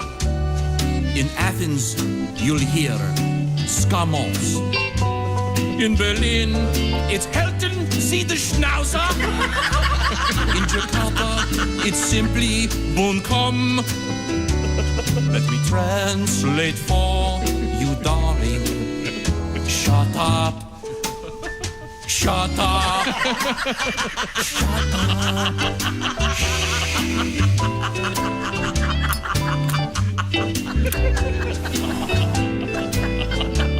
Has there ever been a topic on which you don't expound? Has there ever been a moment when your mouth wasn't making a sound? Have you ever had the feeling that you might have said enough? 102 at Q95. It's the Bob and Tom Show. We were talking with comedian Dusty Slay. He's the best. He's at Gutty's, a new club in Greenwood. Gutty's. Gutty's coming up tonight and tomorrow. Find out more and go check out Mr. Slay. He's terrific. Christy Lee has an update on the forecast. Q95, Fox 59 weather brought to you by the CarX Man. Showers and thunderstorms around today. Look for a high of 75. Then a partly cloudy Saturday and Sunday. Highs in the mid-50s. 65 now.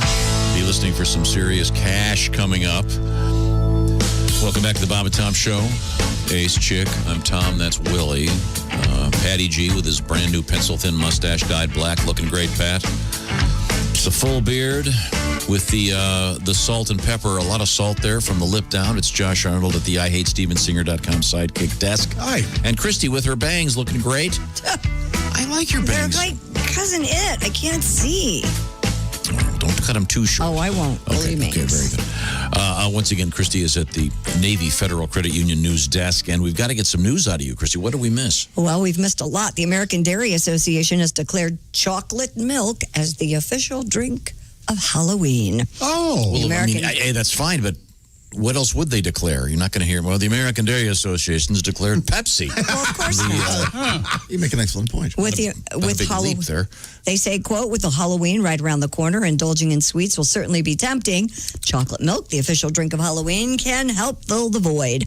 Whether boiling it in your bubbling cauldron or enjoying an icy chill at first sip, chocolate milk is the drink that can raise your spirits. They really thought that through. Yeah. Boiling it? It's hot chocolate. Hot chocolate. Warm it. But that's not chocolate milk.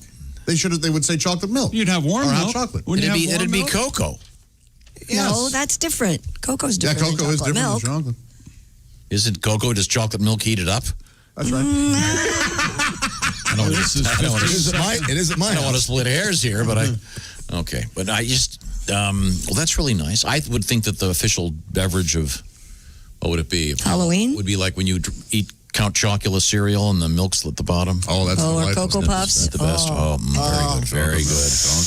Speaking of Halloween, a retirement home has removed its graveyard Halloween display after receiving several complaints. Is that right? There was it's in a window. There's a rest in peace headstone, a jack-o'-lantern with like a scarecrow. It's I thought it was terrifying. fun, but why did you have to use my husband's name? Yeah. The year he died. The display at the Donegan Care Home in Ireland reportedly brought one relative to tears. Your husband's name? Who do you think's skeleton that is?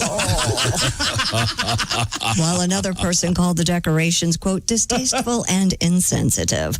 Four Seasons Healthcare, which operates the assisted living facility, said, quote, each year we put up decorations which reflect key calendar dates, and these Halloween scenes are designed to keep our residents entertained and engaged. Of course. This particular item has been removed, though, and it would never be our intention to cause distress. Yeah, you may want to go with the pumpkins and the bunch of things. What?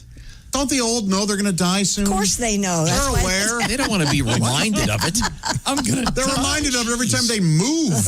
And they wake up.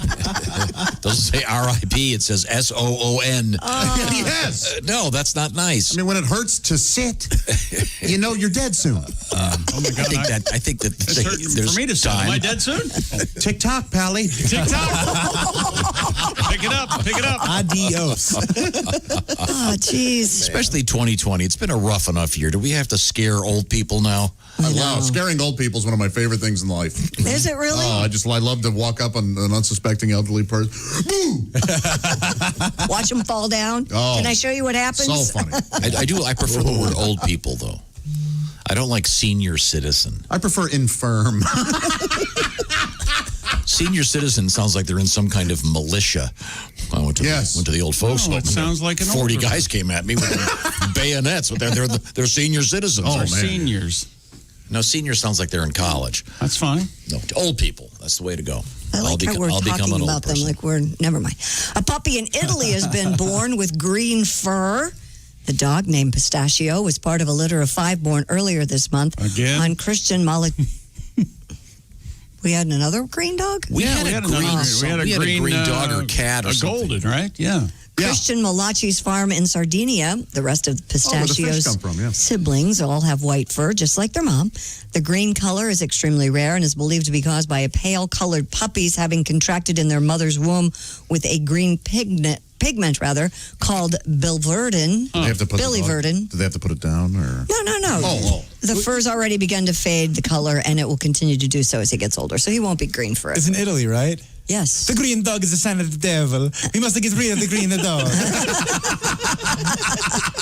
The devil comes through in dogs that look like a broccoli. They should name him Pesto or something like that. Well, pistachios are green. That's his name? Yeah. Pistachio. You listen to the show. It's pretty good. Throwing a lot of shade. Chrissy's throwing a lot of shade today. A lot of shade. I listen to most of the show, but then This every now little and then guy I is check out. this little guy is so cute, and he's kind of a little light green, kind of a lime green little feller. Poor thing died? No. Oh. We must have killed the dog. Jeez. Yeah, why is it? There's a green dog born, and it's a. That's what I thought too, but. Oh, wait a minute. normal- Did you see this headline? Oh, God. Unforgettable. Oh, God. That's what you are. Okay. All right, Pat, go. You have a problem with that headline, do you? Really? That's right up your alley. Right. Quite enjoying Did you write myself, Sorry. This is a sweet little doggy. You have a song for us, Pat? Oh, Pat is not here now. This is Infecto Quarantino. Infecto Quarantino. Yes, So there's an Italian green dog. What do you got for me? I got my accordion out. I'm going to sing it for you now. Hey, yes, my squeeze box, Josh. Oh, and your puppy is green like the nut we all seen. Call him pistachio. This is lazy. Shut up. Way too many syllables. I only know one song. Nailing it in. If your cat is all red hair all on the bed, call it maraschino. Sure. Payoff. Nice when payoff. I'm sad and blue, you know what to do. Call me BB King, not Infecto Quarantino. But when your puppy is green like a cute lima bean, call him pistachio. I go now. I go now. That's so sweet. Thank you very much. Oh, that's very nice. Whatever. And Andy's going to fade. Yeah, so he's going to look like all the other dogs. Normal dog after a while. So you're saying not really a news story. I'm taking up your crusade. If you Yes. Google green puppy, this story is everywhere. Well, if you Google green puppy, if you Google purple nipple, you'll find a story about that. Hey, let me tell you something. You Google important news, It won't be you're not there. going to find it. Okay. Oh, Josh, you haven't heard about Joey Purple Nipples from Chicago? No, My favorite prop comedian, Joey Purple Nipples. I love it. Oh, Okay, so I Googled purple nipple. yeah. What'd you get? Nipple vasospasm. Yeah. It turns. Yikes. vasocongestion is the hardening of the nipple. So I Googled purple nipple. Of course, there's an ad, like for people that want them. Dark nipples, 7 causes, and when to see a doctor. Wow. Let me look under news. See if there's any purple nipple news. Of course, there might be something under purple nurple news. Sure, yeah. Purple nurple news. That's a big, news category. Is it nowadays. really? I mean, these kids are getting purple Sounds nipples like- left and right. If Purple you nipple sounds like marijuana. if you Google headlines, green dog's going to be way down at the bottom. I'm guessing. Well, I know, but the green dog is sweet. It's about dogs, which we love. It's not about politics, thank God. No one's going to put down a green dog just for being green. Actually, no, I heard Tucker Carlson say that all the Democrats want all dogs to be green now. Oh, jeez. Yeah.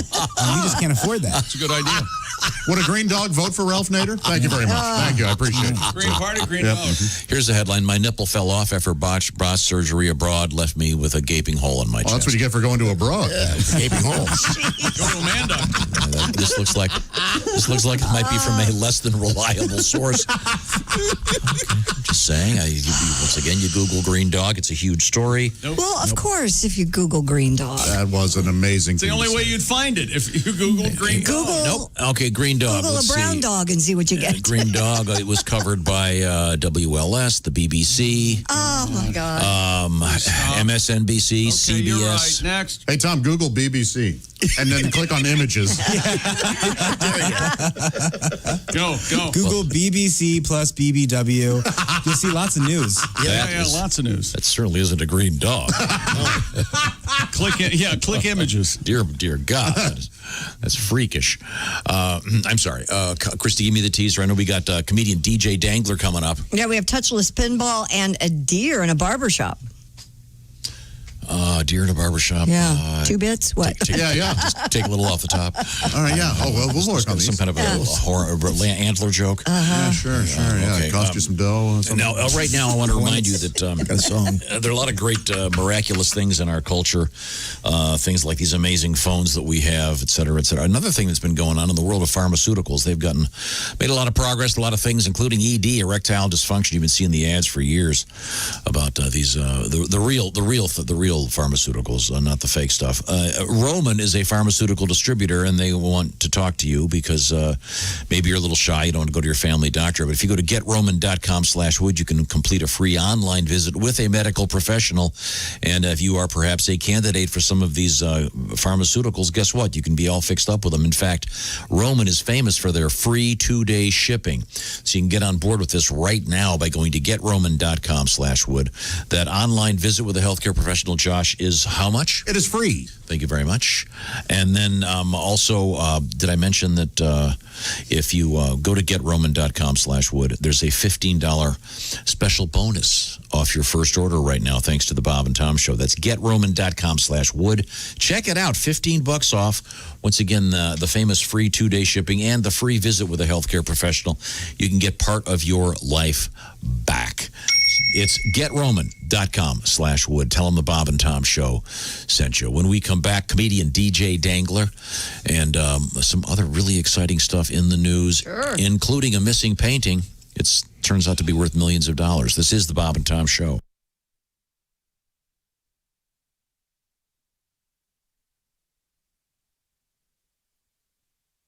Hey, don't say we didn't warn you. I'm warning you, don't do that. There's laughter ahead. I should be having a better time if this is a party. This is Bob and Tom 24/7. Hey, for everything Bob and Tom, check out bobandtom.com. All the latest highlights, news, information, links to our social media sites. Bob and Tom VIP can be accessed from there as well. Of course, much, much more. And don't forget to check out the new Haywood Banks animated fun video, Pumpkinhead, right there at bobandtom.com. More of the Bob and Tom Show right after this. Hi, everybody. Christy Lee from the Navy Federal Credit Union Entertainment News Desk. Elton John says having a Barbie doll dressed in tribute to him is a real honor. Mattel has released the Elton John Barbie. She wears a silver sequin top, bomber jacket that says Elton on it, flared jeans embossed with the initials EJ, sparkling pink glasses, and rainbow striped platform boots. John says he hopes this Barbie will inspire people to fearlessly pursue their own dreams and limitless potential. The doll sells for $50. The Country Music Association will give Charlie Pride a Lifetime Achievement Award at the CMAs next month. Pride was the first black country superstar. He was named CMA's Entertainer of the Year in 1971, won Male Artist of the Year in 71 and 72. The CMAs will be November 11th, and they will air on ABC. And finally, a new TV docuseries has the focus being put on animals that have played a role in helping humans deal with tough times. It's called The Animal Rescue Show, and it makes its debut next week. Among the stories it will tell is about a child who uses a walker meeting up with a dog that uses special wheels to get around. Another features prison inmates who receive comfort by training dogs for adoption. The Animal Rescue Show debuts October 29th on the CBS All Access streaming service. And that's your entertainment news. I'm Christy Lee. More of the Bob and Tom Show coming up. Ladies and gentlemen, Bob and Tom. Pat's mic's not working. Okay, good. That was the buzz. The power of prayer, ladies and gentlemen. Thank you, Ace. The buzz is gone. We will return, we hope, with Pat. So the annoying sound is gone, and so's the buzz. He can't even defend himself. Oh, this is great because I hope you're I can watching tell on he's TV. swearing madly. Cursing. Bob and Tom in the morning and highlights all day long. The Bob and Tom Show, weekday mornings at 6 a.m. Eastern on Bob and Tom 24/7.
This is Bob and Tom 24/7. They say 3% of the people use 5 to 6% of their brain. 97% use just 3% and the rest goes down the drain. I will never know which one I am, but I'll bet you my last dime. 99% think we're 3% 100% of the time. Gotta write that down.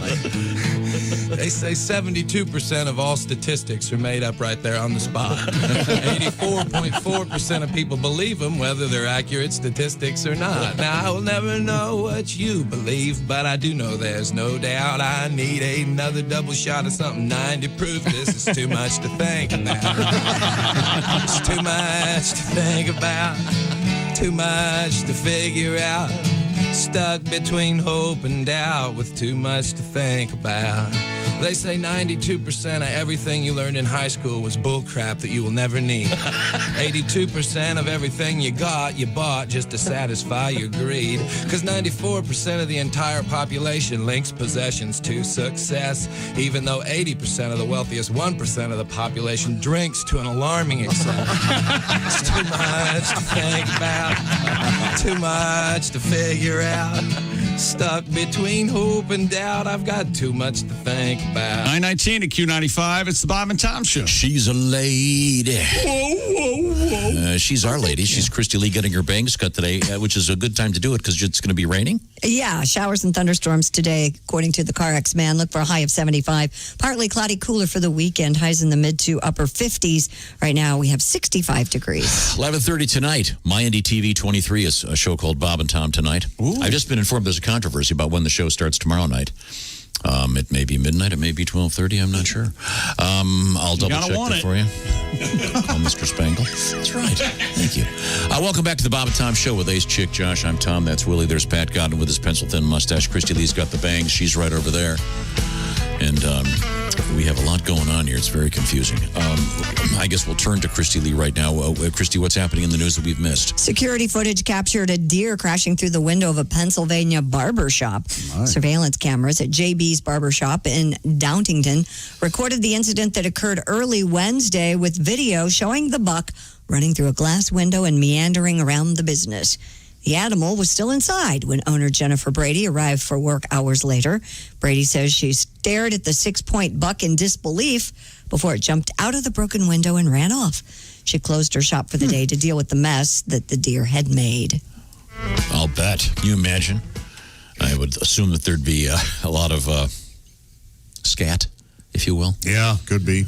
Oh, yeah, probably. The glass everywhere. The deer missed a joke opportunity here. The deer did? Yeah, you jumped through the glass window into the barbershop, but then it should have exited through the door. Ah, yes. Funny.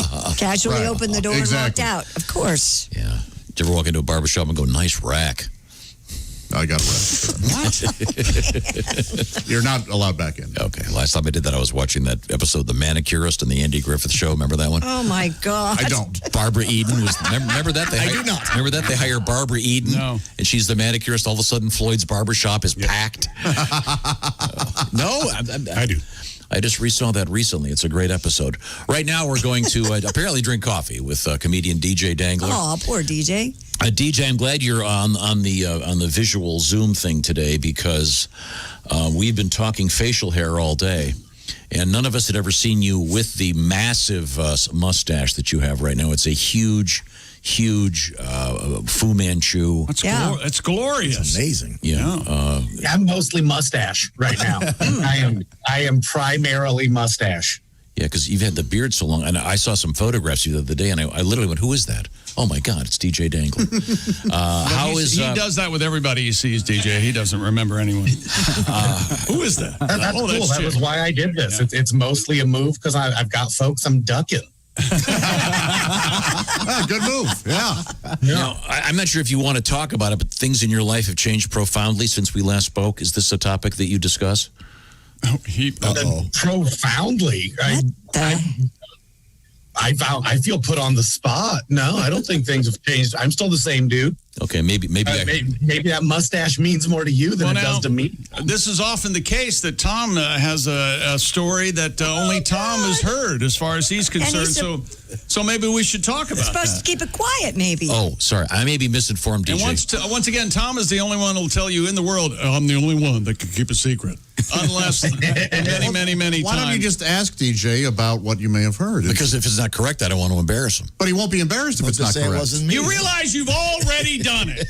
Why don't we just shut up and let's just ask DJ, hey, how's life? Okay. Yeah, hey, DJ, how are things at the house? Now, DJ, if you go, well, I'm newly divorced, we're going to yell at you because clearly that's what... Oh, yeah, I'm totally newly divorced. Yeah, but I thought you meant like, was anything important going on? Attaboy. I wasn't going to say anything, but it looks like you're back at your mom's house. Hey, this is my house. I just decorate for it. So let me get this straight. You got divorced, then you developed the taste of a 75-year-old white woman, and then you decided you'd better grow a biker mustache so at least people think there's a possibility of heterosexuality in your life. That's exactly it. Okay. I would rather people assume I have a wife they haven't seen and parts of one that they used to see. DJ, we can't see it, but do you have a bowl full of hard candy anywhere near you? I don't. I have no bowls. All right. A little bit of I've got plenty Werther's. of bowls. None are full of hard candy. Unless that's a strain that I don't know the name of. There you go. It's no secret that you're an avid participant in the world. Hey, no, What? You are the worst. He lives in a state where it's legal. Kinda. Not really. You mean here? No. Oh, I thought he lived in Michigan. Oh. Let's ask our guest. Hey, where do you live, pal? Say Michigan. No, sorry, DJ. Say Michigan. Colorado. Yeah. For the case of this joke, You live in Amsterdam. I live in deep Amsterdam. Sorry, DJ. Oh, my God. No, I heard about the divorce, DJ. I didn't know if you wanted to talk about that. I'm sorry. Well, naturally, you would wait till we get on the air to mention it. Yeah, exactly. I didn't talk to him off the air. I was just told that you'd been divorced, so... Yeah, no, it's all right. Things are. I should have known that like we weren't on the same page, because like I can remember one time we were watching like a nature documentary, and that's one of my things. You know, I love them. Mm-hmm. Like we're watching the salmon swim up river, and like the bears are catching them, and my wife was just like, I think it's nonsense that those fish just assume they're going to get laid when they get to the top of that river. Yeah. Telling, really. Yeah. Yes. Yeah, I was like, oof, this was a bad plan. Oh, I'm sorry to hear about that, but I'm glad things are going well. Now, DJ Dangler, by the way, on tour among his stops tonight and tomorrow, the famous Crackers Comedy Club. And have you been getting out a little bit on the road doing some comedy with all the COVID stuff? Yeah, a little bit. It's good to feel something close to normal again, man. Like I never realized how much I missed not having to listen to anybody while I drove.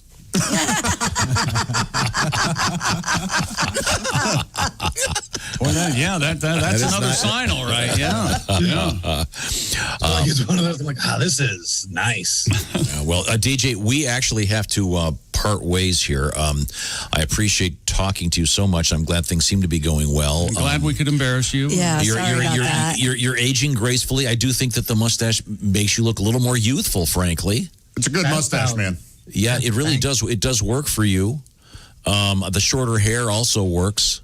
I think previously the homeless affectations that you had. I've been getting weird compliments. Yeah, I get a lot of people being like, "Hey, you look a lot less stabby."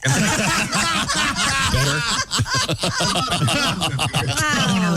Yeah, that's a compliment. So, are you healthy? The bones are all good. The joints are good. Well, not the joints. Oh my gosh. Joints are great. Bones are. I could stand to have some more, but I'm happy with the ones I have. Good. Glad it's going well. That's a DJ Dangler, comedian. Thank you so much, DJ. It's great talking to you, man. You do look good. I like the shorter hair and the stash better. I'm sure he's worried about what you think. I'd get a different pair of glasses, but that's just me. Nobody interviews like you do. Right at the end, he got him. God. He's such a funny It's a wonder anyone talks to us anymore. I know. It really is. Was that couch covered in plastic? I couldn't tell. I don't know, but if those are his sconces, I'm going over there and ripping them off the wall. Yeah, That was you nailed it, horrific. Chrissy. That looks like an elderly woman.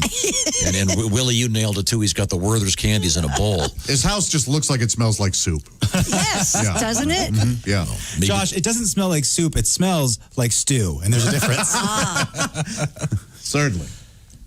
And we do have coming up the shoe-in of the week. But right now, we have Christy Lee once again at the Navy Federal Credit Union news desk. In response to the COVID-19 pandemic, an arcade in Seattle has unveiled a new touchless pinball machine. Addaball Amusements came up with the idea of putting pedals on a pinball machine using all foot-operated controls. Nope, that's not pinball. Sorry. The side buttons on the pinball machine are gone, and a simple stool gives players a chance to sit and play pinball with their feet. Yes, Tom, you have your hand raised. I could have fixed this. Oh. Gloves. Next. I have a question. Do you think that heavy metal drummers are going to be great at this? Because they're used to that double bass pedal? Yeah. I'll tell you who's not. Tommy. I saw him throwing a fit in the arcade. For starters, he plays with a sense of smell, for God's sake. Right. What the hell's that all about? The start button. That lady that plays the organ in church with the foot pedals? Yeah. That's an art form. People that can do that. Yeah, that it really is Play wild. the foot pedals and then play out. This email from Travis as a professional pinball player of several years. Okay. Ranking at one time in the top 500 in the world, top 250 in the United States, top 3 in the Midwest. I can assure you that touchless pinball will not work. It is not the same. A large percentage of the game is nudging the machine. The inability to do that makes this an extremely poor alternative. Slap saves are impossible. Yeah. This is an incredibly bad idea. Just put on a pair of... Could you The start button, the launch, and the left and right paddles are all controlled by foot. The arcade, which is known for having the largest collection of vintage arcade games and pinball machines in the city, has since reopened at 50% capacity with the innovative touchless machine in play. Yeah, I used to have a couple pinball machines. Always wanted. Me too. I'll eventually own one. Yeah. I used to have two of them. Yeah, I know. I wish I would have known you. I can't believe you sold those without asking any Well, of the guys weren't playing them anymore, so I said that's enough. Well, you could have asked your friends if they were interested. We're the in last people he thinks of. Or one of your, if you can remember it, 7 children. You can ask us. I'm going to get an Elvira pinball machine. Oh, do they have or one? Tales from the Crypt. Yeah. Either one. yeah. They have a Kiss one, right, Ace? Yes. What does that go for? Are you breaking into a house? What's going on over there? It looked like we got a startled you. He's waiting for the grandma. He's busy. Okay, I'm sorry. He's focused. He's focused. We have Mr. Chick McGee, as you can see, across the way at the Bob and Tom Sports. It's time for the shoe-in of the week, Tom. You're darn right it is. Let's look at that record for the season, 22-11. Man, that's amazing. It's a wild, wild season in the NFL. Games are being moved, teams are being quarantined, but we're still soldiering on with the NFL season. And here we go to week, what is it, 7, I think. Week 7. Yeah, and how is your Washington Football Club doing? 1-5, I think. A robust 1-5. Ooh, yikes. But this is a rebuilding year? Well, they'll call it that after 1-6. Not supposed to be. Yeah, it's soon to be. Well, no, they're going to be 2-5 after. I'll talk about that in a minute. Oh, okay. Is our grandmother there? I believe so. I believe we have Mildred on. That's a grandma name on line 1, Ace. I think. Mildred, are you there? Hello. Oh, hi, Mildred. How are you? I'm fine. Boy, I'll be honest. You sound a little older than some of the grandmas we've been talking to as of late. How may I ask how old you are? 108. Mildred, my goodness, that's quite a run. Wow, this is very interesting. Okay, this week's pick. I like Washington over Dallas. That's my double shock. There's no points there. And I'll take the Titans -1 hosting the Pittsburgh Steelers. Slow down here. I got to write these down. All righty, here we go. Washington and a pick'em hosting Dallas. Yeah, why'd you rush through it like that? What are you doing? You want to talk to Mildred? Go ahead. And the Titans -1 hosting the Pittsburgh Steelers. Are you double shocking your first one? I'm double shocking the Washington Football Club. Okay. I sure am. I want to find out what she's doing for Thanksgiving. There you go. Oh, yeah, there you go. What she's doing for Thanksgiving. What was your Wait a minute. Who's the ass bag with the attitude? Well, that's Chick McGee. That's me, Mildred. What was your second game, Chick? I got to write that one down. Titans -1 against the Pittsburgh Steelers. Okay, and you're picking who? Titans. Okay. -1. Okay, well, you're going too fast for me. Mildred, do you like Dallas sure or you're not Washington? 108? Just gonna pick whoever the ass bag ain't picking. Okay, so you're going to take Dallas, and you'll be taking the Steelers +1, if I'm getting... You're actually writing down Mildred's picks, huh? and I'm the ass bag. Okay. Remember, the Shoe-It of the Week brought to you by Napa Auto Parts. Indeed, of course. Because they have Napa know-how. Right. And, I'm sorry, Mildred? Are you there? Sure. Do you like being called Millie or Millicent or what? Call me what? You call me whatever you... Okay. Just don't call you late for dinner. Okay, very good. Well, Mildred, it was great talking to you. I'm not making some more picks for you? No, that's it. Just the two this week? That's it. I thought Millie would have the grandmother would have a favorite football team, but let's just go ahead with what we got. I think it's probably... Do you have a favorite football team, Millie? Oh, boy. Oh, sure I do. Of course I do. Who is it? I'm going to go with Atlanta. Oh, you're a Falcons fan. Atlanta Like Falcons. Kostaki. Yeah, I'm a Falcon fan. Oh, I see. Okay. I'm just, hang up the phone, Ace. We have to move on. Christy, we have time for another news story right now. What have we missed? A painting that has been missing for 60 years has been found in a Manhattan couple's apartment. According to the Metropolitan Museum of Art, a woman visiting the Jacob Lawrence The American Struggle exhibition had suspected one of the painter's works was hanging in her neighbor's apartment. Her neighbors, an elderly couple on New York's Upper West Side, had purchased the small painting at a friend's Christmas charity art auction back in 1960 to benefit a music school. Eric Whiting of Christie's Auction House in New York noted, quote, any new and important Jacob Lawrence painting that surfaces would be a candidate for selling in the 7-figure range. Whoa. Yeah, apparently it's part of a sequence. So they did confirm it's one of the paintings. Yeah, but the getting it totally confirmed is really difficult. But yeah, it looks to be the real thing. Holy cow. Man. My love for paintings begin and end with dogs playing poker. Of course. Okay. That's a great one. And I thought that was something relatively contemporary. That's been around for a long time, the dogs playing poker. Oh, yeah, there are a lot of them, yeah. But, I mean, it's been around for a long A century, at least. Yeah. Series of paintings of dogs playing. There's dogs playing gladiators and dogs playing gladiators camping and dogs playing baseball. If you ask me, the greatest work of art is the Elvis, James Dean, Marilyn Monroe in Ed Hopper's Nighthawks. That's great. Yeah. That is very nice. Ed.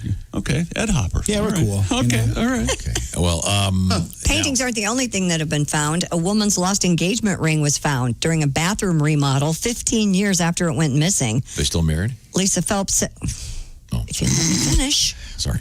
Lisa Phelps said she and her husband had searched for the ring when she first lost it over a decade ago, but when they were unable to find it, the couple believed it was gone and bought a replacement. Recently, a construction crew located the ring behind a vanity during demolition of the couple's bathroom. Again with the question, Tom. Phelps said it gives me hope for past 2020. Is it bad luck to replace an engagement ring like it is with a boat? No, not if it's been lost. What are you talking about? Boy, what a great question. What? Isn't it bad luck to rename a boat? Isn't that whole thing? Just like replacing an engagement ring. You have to bring in a priest and stuff. Isn't it the same thing for an engagement ring? Okay, sorry. What's going on? To me, you don't replace the engagement ring. Yeah. You don't. Sorry. You lost it. And that's right. You were once engaged. Now we're married. You don't get another engagement Yes, you ring. do. No. If a woman wants one, yes, you do. After 15 years, she's back careless with enough the with ring. it. Yeah, she buys it herself then. She cares that little for the union. I don't think she deserves another. In fact, isn't it an automatic divorce if you lose your engagement ring? Legally, in certain states, it's state you by spin state. around twice and say, I divorce you. Yeah. All right. Man, if it was I'm only surprised that the husband didn't say, wait a second, we could resell this and pay for this remodeling of the bathroom. There you go. Yeah. So what do you do then, Christy? Then does she put the original one on and sell the replacement? I don't know. Maybe she likes the replacement better. You don't know. Okay. I miss Mildred. Anyone want to ask? you mean Mildred Vanilli? A lot of times when Is that her couples... last name, Mildred Vanilli? Yeah. All right. They call her Millie Vanilli. A lot of times when couples get married, they are young and don't have the money or the resources to buy a really nice engagement ring. So maybe the replacement was something a lot nicer. And But seriously, She would wear it on her right hand, maybe. Do you trade it in, or do you keep the other one and make? Oh, you would keep it. And you put that in a bracelet. Okay, so in this Or case, wear it on your right hand. We'll have more with Bradzilla coming up. Okay, sorry. Sorry. But first, we're going to go. I want to remind you right now that we've had a lot of fun today. A lot of humor. Is that what we're calling it? Yes, What show are you listening to? Some interesting things have happened. I've had fun. But a lot of people right now are sitting in front of computers and they're stealing your identity. Trying to find a new morning radio. Yes, the FBI has been telling us about the unbelievable surge, if you will, in identity theft and all kinds of cyber crime that is happening right now. Don't be a victim. This is where LifeLock comes in. It's a great service. LifeLock is out there looking. And if they detect that your information has been compromised, if it is being used for nefarious purposes, if someone is, say, trying to use your credit or maybe get your refund from the IRS, or perhaps you've been collecting unemployment and suddenly those stop coming because someone's become you. It's very tricky out there. That's where LifeLock comes in. It's a very inexpensive service, by the way. And there's a special offer coming up in a matter of moments. With LifeLock, they can detect, for example, if your information is for sale right now on the dark web. No one can prevent all identity theft or monitor all transactions at all businesses, but LifeLock can see threats you might miss on your own.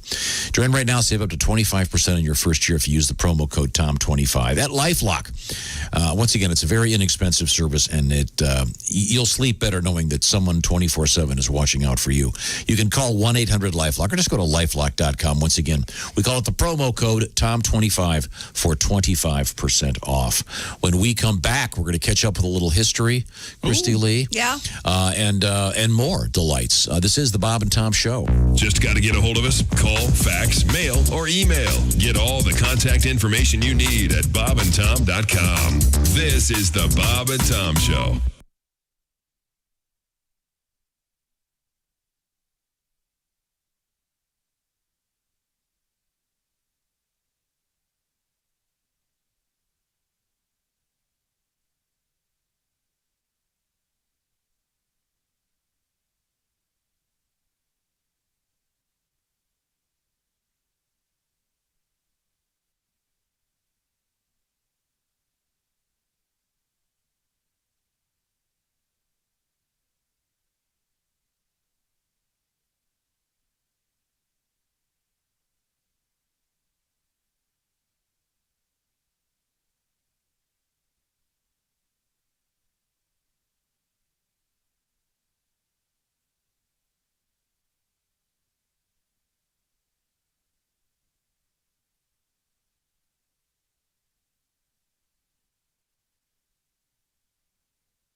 Bob and Tom. If you irradiate poop, it will be sterile, but it's still poop. You can pick your morning radio show, but you can't wipe Bob and Tom on the couch. Treat yourself to a VIP membership at bobandtom.com, including the live 7-camera video stream of the show, the Bob and Tom Archives, the complete album library, over 30 albums, the Bob and Tom Show commercial-free and on-demand with our daily podcast. You heard me, commercial-free when you're a VIP member. That's right.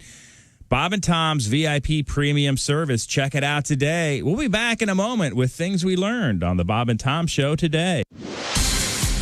I'm Chick McGee with your Bob and Tom Sports Update. Carson Wentz threw an 18-yard touchdown pass to Boston Scott with 40 seconds remaining, and the Philadelphia Eagles overcame an 11-point deficit in the final 7 minutes to beat the New York Giants 22-21 last night.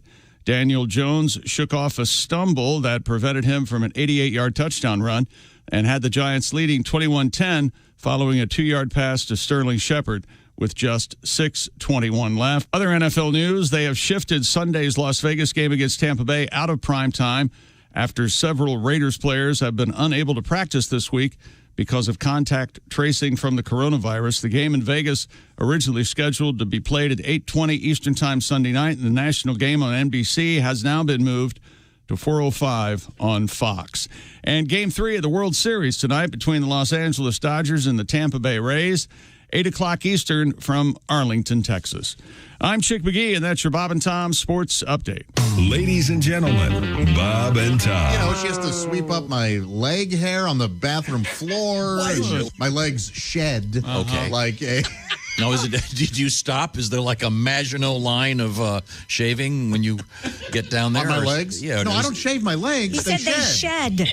Do you not listen? No, he doesn't listen. No. God. He hears what he wants to hear. Yep. Right now, he just heard me say cupcakes and porn. That's exactly what he hears. Cupcakes and porno. Bob and Tom in the morning and highlights all day long. The Bob and Tom Show, weekday mornings at 6 a.m. Eastern on Bob and Tom 24/7.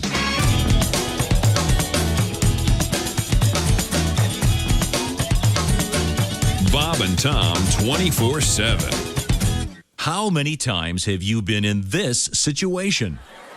And so the blonde says to the cop, "Oh no, not another breathalyzer test." Ouch. Your joke just fell flat on the floor, leaving you looking like the jerk that you are. What can you do? Introducing Frigamall's new Rim Shot on a Belt. It looks just like a pager, but it sounds like this. Rim Shot on a Belt. It can turn any joke you might have into an instant winner. Just listen. And there we have it, nurse. The left leg amputation is complete and the patient is stable. Doctor, don't you mean right leg? No, wait. Hold on. Left leg is what I thought the chart indicated. Damn! I had it upside down. Oh, boy. Uh-oh. Oh my God. The patient's waking up. What? You cut off the wrong leg? What? I'm going to sue you, you stupid son of a... Looks like Dr. Schmegel could use something to lighten the mood. Try Rim Shot on a Belt. I'll be. Cut off the wrong leg, eh? Gosh. 9:45 at Q95. It's the Bob and Tom Show. Thank you very much, Chick McGee. A quick update on the forecast with Christy Lee. Q95 Fox 59 weekend weather brought to you by CarX. Showers and thunderstorms will be in and around today. Look for a high of 75. Tonight, cloudy, cooler down to 40. And then for your weekend, partly cloudy skies and a high right in the mid to upper 50s. We're at cloudy and 66 currently. Thank you very much, Christy. Your shot at $1,000 coming up multiple times today on Q95. So hang out, listen for that if you please. Also, I'll remind you that our TV show, Bob and Tom Tonight, it'll be on MyND TV 23 this evening at 11:30. And then it looks like it's going to be this Saturday at midnight. And as it says right here, as Saturday turns into Sunday. Is that the technical definition of yeah, well, Saturday except for midnight? next week because it's daylight savings when Saturday turns into Monday. Okay, that's real weird. Glad we got that. You lose a whole day. Unless you're on a canoe on the international date line, right? And or something. It's your only hope. I can row a boat, canoe. Give that one to Ace. Thank you. Sassy. Welcome back to the Bob and Tom Show with Ace, Chick, Josh, I'm Tom. There's Willie, there's Patty G, and Christy Lee. And once again, Pat, bravo to you for giving yourself the pencil-thin mustache. Pat shaved it all down and dyed it jet black. He's got to keep it till 9 o'clock tomorrow morning, according to the wager that we have. Give me half and I'll shave it off right after the show. Oh, no. No, just on the off chance that you meet some lovely lady this afternoon. Wait a minute, but how are we going to pay him tomorrow? Pay him on Monday. Pay me today. Let the man have his money for the weekend. I think he's been pretty clear he wants paid today. Well, I think he deserves to be paid today. Thank you, Josh. Okay. I just please have some kind of adventure today where you meet someone for the first time and you have to take your mask off. I was just informed I have a video conference call with my son's teacher at 4. Mission accomplished. I am not even joking. Just wear a mask. No, I can't. You could put makeup over it. No. Like Dan Aykroyd playing Nixon. Yes. Just own it. Yeah. Own it. They're going to pull Jimmy out of school. His dad's nuts. Well, that's going to happen anyway. What But about here's the deal. What about your ex-wife? She's There's so gonna many think- reasons. Has she seen it? No, she doesn't know about it. Oh. Now, would you tell her about it before, or would you just let her? No, I'd tell her about it. What if she re-falls in love with you after seeing it? Yeah, maybe. This could be her fetish. Wow. Can I take? I think it's younger men. Can I take the under Can on this show get any more dangerous today? I don't think so. Okay, it's Well, we time have a now. surprise for you Time on the now phone. It's number 3. Woo! Time now for Today in History. What do we got? What do we got here? Today in history. Here's Tom with Today in History. What do we got, Tom? A lot of exciting things happened on this date in history. Yeah. Of course, we have Pele's birthday. I know. John Dillinger and his gang robbed the Central National Bank in Greencastle, Indiana on this date in 1933, took away $75,000. Why did he rob that bank? Yeah. That's because that's where the money is. Thank you, Christy. Oh, that's Eddie. What's his name? I don't care who it was. I Willie wanted to. Sutton. Willie Sutton. Sorry, and that's apocryphal right now. Doesn't make the joke any less valuable. No, calling it a joke. Well, that is You generous. not knowing what it Actually, I was. should have said that's where the money was. Chick, I thought that instead of saying Willie apologize for Sutton, my I bad thought you said Willie sucks. And I go, what did I do? That was all him. No, that's what Twitter says. Thanks for listening. everybody. Thanks for listening. If this chart is correct, $75,000 in 1933 would be more than 1.5 million in our contemporary. Wow. Man. Wow. So famous John Dillinger. Then they were going to dig him up last year. Yes. Well, not him, whatever body's in there. Right. Don't start. True enough. Oh, God. Well. And then the whole we did learn the whole thing about the Dillinger huge. Penis? Yeah, it turned out it's from a photograph that it's at the angle of the Angle of the dangle is a brew that is true. You smelled it down, didn't it? That's, I don't think it's true, though, that Dillinger knocked off the bank and then hit 2 White Castles on the way home. That's a false. God, now I want White House. Way to go, Tom. 2001 Apple releases Not iPhone? iPod. the iPod. Yeah. 7 was the iPhone, I think. Yeah, and then speaking of that, in 2015, Adele releases Hello, which becomes the first song with more than 1 million downloads in a week. She's released 100 pounds since then. Yeah, she's lost a great She's deal. hosting Saturday Night Live on Saturday, if you guys want to check. She looks beautiful. Birthdays today, John Heisman, of course. The Heisman Trophy guy? Nope. Different Heisman. Did he actually do that pose, or was it... No, that's... He's buried in a casket. I think that... Like that? That's not Heisman. It's... that I Bronco think Nagurski is it or James somebody? Berwanger? I think Jay Berwanger? Why wouldn't they put Heisman on the Heisman Trophy? Because he endowed it, I believe. Oh, Speaking of endowed, Pele, born in this state in 1940. And, of course, Weird Al Yankovic. Time now to review what we've learned on today's show, and it's been a vast... Things we learned brought to you by Grainger. Products to keep your facility running is what Grainger does best. They've been doing it for 90 years. Visit Grainger.com for whatever you need, whenever you need it. Grainger, for the ones who get it done. I guess I'm the only one upset about this, but the Charlie Brown Great Pumpkin special will only be available on Apple TV. I'm upset with you, Tom. It's readily available. And it will be broadcast for free, but you'll be fine. I can't watch it. Ace, you can't watch it because I don't have Wi-Fi. You don't have Wi-Fi at your house. Maybe we took it's- care of that for you. Maybe it's time to Welcome to the 90s, go Mr. into a Bonks. home or something. Then, okay, they have Wi-Fi at the rest area. But this is the beginning. There'll be how many pay streaming services are there right now? Oh, Tom. Impossible to say. Okay, there's a lot of them. Okay, but just saying. All right, point made. Now, Donnie Baker went to an apple orchard. He warned us, don't drink too much cider. He is having trouble, quote, holding his mud, quote. The green apple splatters. Come on. Josh does not care for soft water. No way. I don't know why. Get out of here. Crazy. A lot of people throwing some hate your way, Josh. Well, that would happen regardless. Why don't you bathe in cottage cheese? Because it doesn't really work. John Feinstein, the great writer, has a new audiobook of interviews with his favorite people in sports. It's out there right now on Amazon. And John's book is called The Friends I've Made. He's also the man that wrote the best-selling sports book of all time. Let's see. Pat's son, Jimmy, the following quote, "Daddy, you're an idiot."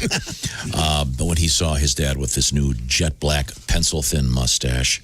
And lastly, Willie wrote a nice song in which the end result was Josh with a Tumescent member looking at cinnamon buns. This is the Bob and Tom Show. You can find us on Twitter at Bob and Tom, or you can email us at bobandtom@bobandtom.com. This is the Bob and Tom Show.